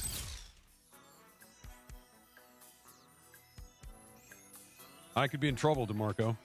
What happened? We'll start with one of our national days today. Today is National Nurses Day. Oh, you are in trouble. And I did not know that. And You're welcome. thank you. Thank you. I guess I could try to rectify it between here and when I get home and say, hey, happy Nurses Day. Grab some flowers on your way home. Yeah. There you go. Yeah. Can I just give some quick love to my Stop at the girl? Gelsons. Chocolate. Yeah. Gotta get some quick love to my girl. Happy National Nurses Day. Oh, you were about to do Oh, that, look at right? I you. interrupted you. You were Smart just about man. to do that. Yeah. There you go. Yeah. To my niece and my sisters. There you go. There you go. They are absolutely fantastic. So happy Nurses Day to all all the of you nurses. nurses out there. Yes. Happy 24th birthday to Angel Reese, DeMarco. Hey, I haven't checked the WNBA all year long. Anybody? How's she playing? Well, it just started. Yeah. It just started, and she's struggling right now. Is she struggling? Yeah. Okay. All right. George Clooney turned 65 years old today. Still looking good. I just saw him in a new commercial with Dua Lipa. Oh, yeah? Yeah, I think they What are were they selling? advertising the coffee. Oh, yeah. He sells like Nescafe or Yeah, something like yeah. that. He's total George Clooney in it. I bet George Clooney has a pretty good life. You think so? Yeah. Yeah. Now, yeah. he's that level of famous that you can't go to the grocery store, but okay. Well, you just live in Lake Como, Italy. Lake Como sounds pretty There you nice. go. Meek Mill turns 39. Yeah, it's about time for a new album, right? Man, It's been a minute. I got beef with Meek Mill. Why? Well, he's got beef with you, too, because he has it with everybody. Yeah, exactly. No, What's the beef? So, a couple years ago, we went for my brother's bachelor weekend, and Meek Mill was performing at one of the nightclubs. And he did not come out till like 4 o'clock in the morning. Oh, okay. Left you hanging. Yeah. What time Erica is he supposed to Baduju. come on? He was supposed to be out there by like 1 o'clock in the morning. Oh. Okay, that's not bad. Lauren Hill takes either like 4 What hours do you- or doesn't hold show on, up. Hold on. But we got there at 11 o'clock at night because we were told to be there at that time. I'm not waiting that long. Yeah, Lauren Hill tells you to get there at 7, Can I ask- supposedly Why a 9. and stupid doesn't. question. Why? What's the point? You bought the ticket, you're already there? No. I understand. No, I get that. I understand. But like, if you tell me you're going to have a performance at 10, what's the point of waiting till 1? I don't know. Like, what's was late. for the artist? He just wasn't in the He building. just wasn't there. He's they're late. They're usually not in the building. Yeah, they're just late. Or he's drinking, he's hanging they're out, doing stuck something. in 3 hours of traffic. Could Or be. they're No, saying, partying. Could be but that's traveling. my point. Like, what's the win there? They just want to offend their fans like that? Like, why? Why do that? I have no clue because Lauren Hill canceled. Imagine if the you went to a concert. Dodger game and the game didn't just said 7:05 first pitch, and they decided we're going to start at 11 o'clock at night. You're like, I'm never coming back. Be my last Dodger yeah, game. like I'm never coming back to this again. That's ridiculous. Lauren can sing. I'm not saying they She can can't. sing. Sing at Suck 10. too. Sing at 7. Yeah. Can I no. just say the worst part was he lip synced. Oh, see, No. okay. You're Yeah. right. I'm waiting that he long. was like and doing you- some of his lyrics and then pointing the microphone to the crowd. Oh, nah, the man, we've seen sing-along? you perform. We don't want to perform for you. I can do that in my car by myself. Wow. Exactly. Yeah. Chris Paul celebrating birthday 41 today. No way. Future Hall of Famer Chris Paul. Yep. That's true. Will go down in history as one of the best to never win a ring. He's on the list. He's already there. Yeah, he's a great player. He's a tough hang, but apparently, really tough hang. Really good player. Bob Seger turns 81 years old today. Bob Seger and the Silver Bullet Band. So take those old records That's off him. the shelf. That's him. Tom Cruise Like owes him a lot of money. rock. Like Yeah. a rock. Tom That's it. Seger, or Tom Seger. I don't know who Tom Seger is, but Bob Seger his brother. has 20 songs you know. Yeah, I know. Yeah, he's one of those guys. You're like, he did that one too. Orson Welles would have been celebrating a birthday today. Actor, director, producer of screen, television, and radio. Okay, so for all you fans of Transformers, do you know his last performance was actually the Transformers, the movie? No. He played Unicron in 1986. No kidding. He was the voice of Unicron. That was his last movie. Do you know the only thing? I know who he is, War of the Worlds and Rosebud and all that kind of stuff. But do you know my only firsthand experience with him was when he sold that crappy wine on TV. Yes. What was the name of the wine? Ernest and Julio Gallo. What was his tagline? I don't. Something. We buy no wine before it's time. Yeah, something like that. Something like that. It was, yeah. That's Orson all I know Welles. about that Wow. 1889, the Eiffel Tower was officially opened to the public at the Universal Exposition in Paris. Now that's on the bucket list. I know people have like marathons and stuff. The Eiffel Tower should It's be on gorgeous. your bucket list. Me too. Yes. Oh, I didn't go up, but it's gorgeous. And the tagline was, "We will sell no wine before it's time." That's it. There you go. You got to do it breathy though. Have you ever seen the outtakes from that? No. He was so in the bag that he could barely remember the lines. That he's like, That's why he sold it so well. Yeah, he was Hammered. He was Okay. sampling the product. I to know be what I'm sure. watching tonight. How All about right. this? 1915, Babe Ruth hit his first career home run for the Boston Red Sox. Really? Yeah. From Jack Warhop? Off Jack Warhop. Jack Warhop. There Yeah. you go. You started the whole thing. Have you ever seen the movie The Babe? Yeah. Yes. Yeah, with John Goodman. Uh-huh. Right? Yeah. So I saw a clip of it the other day because that's all I see now is just clips on TikTok.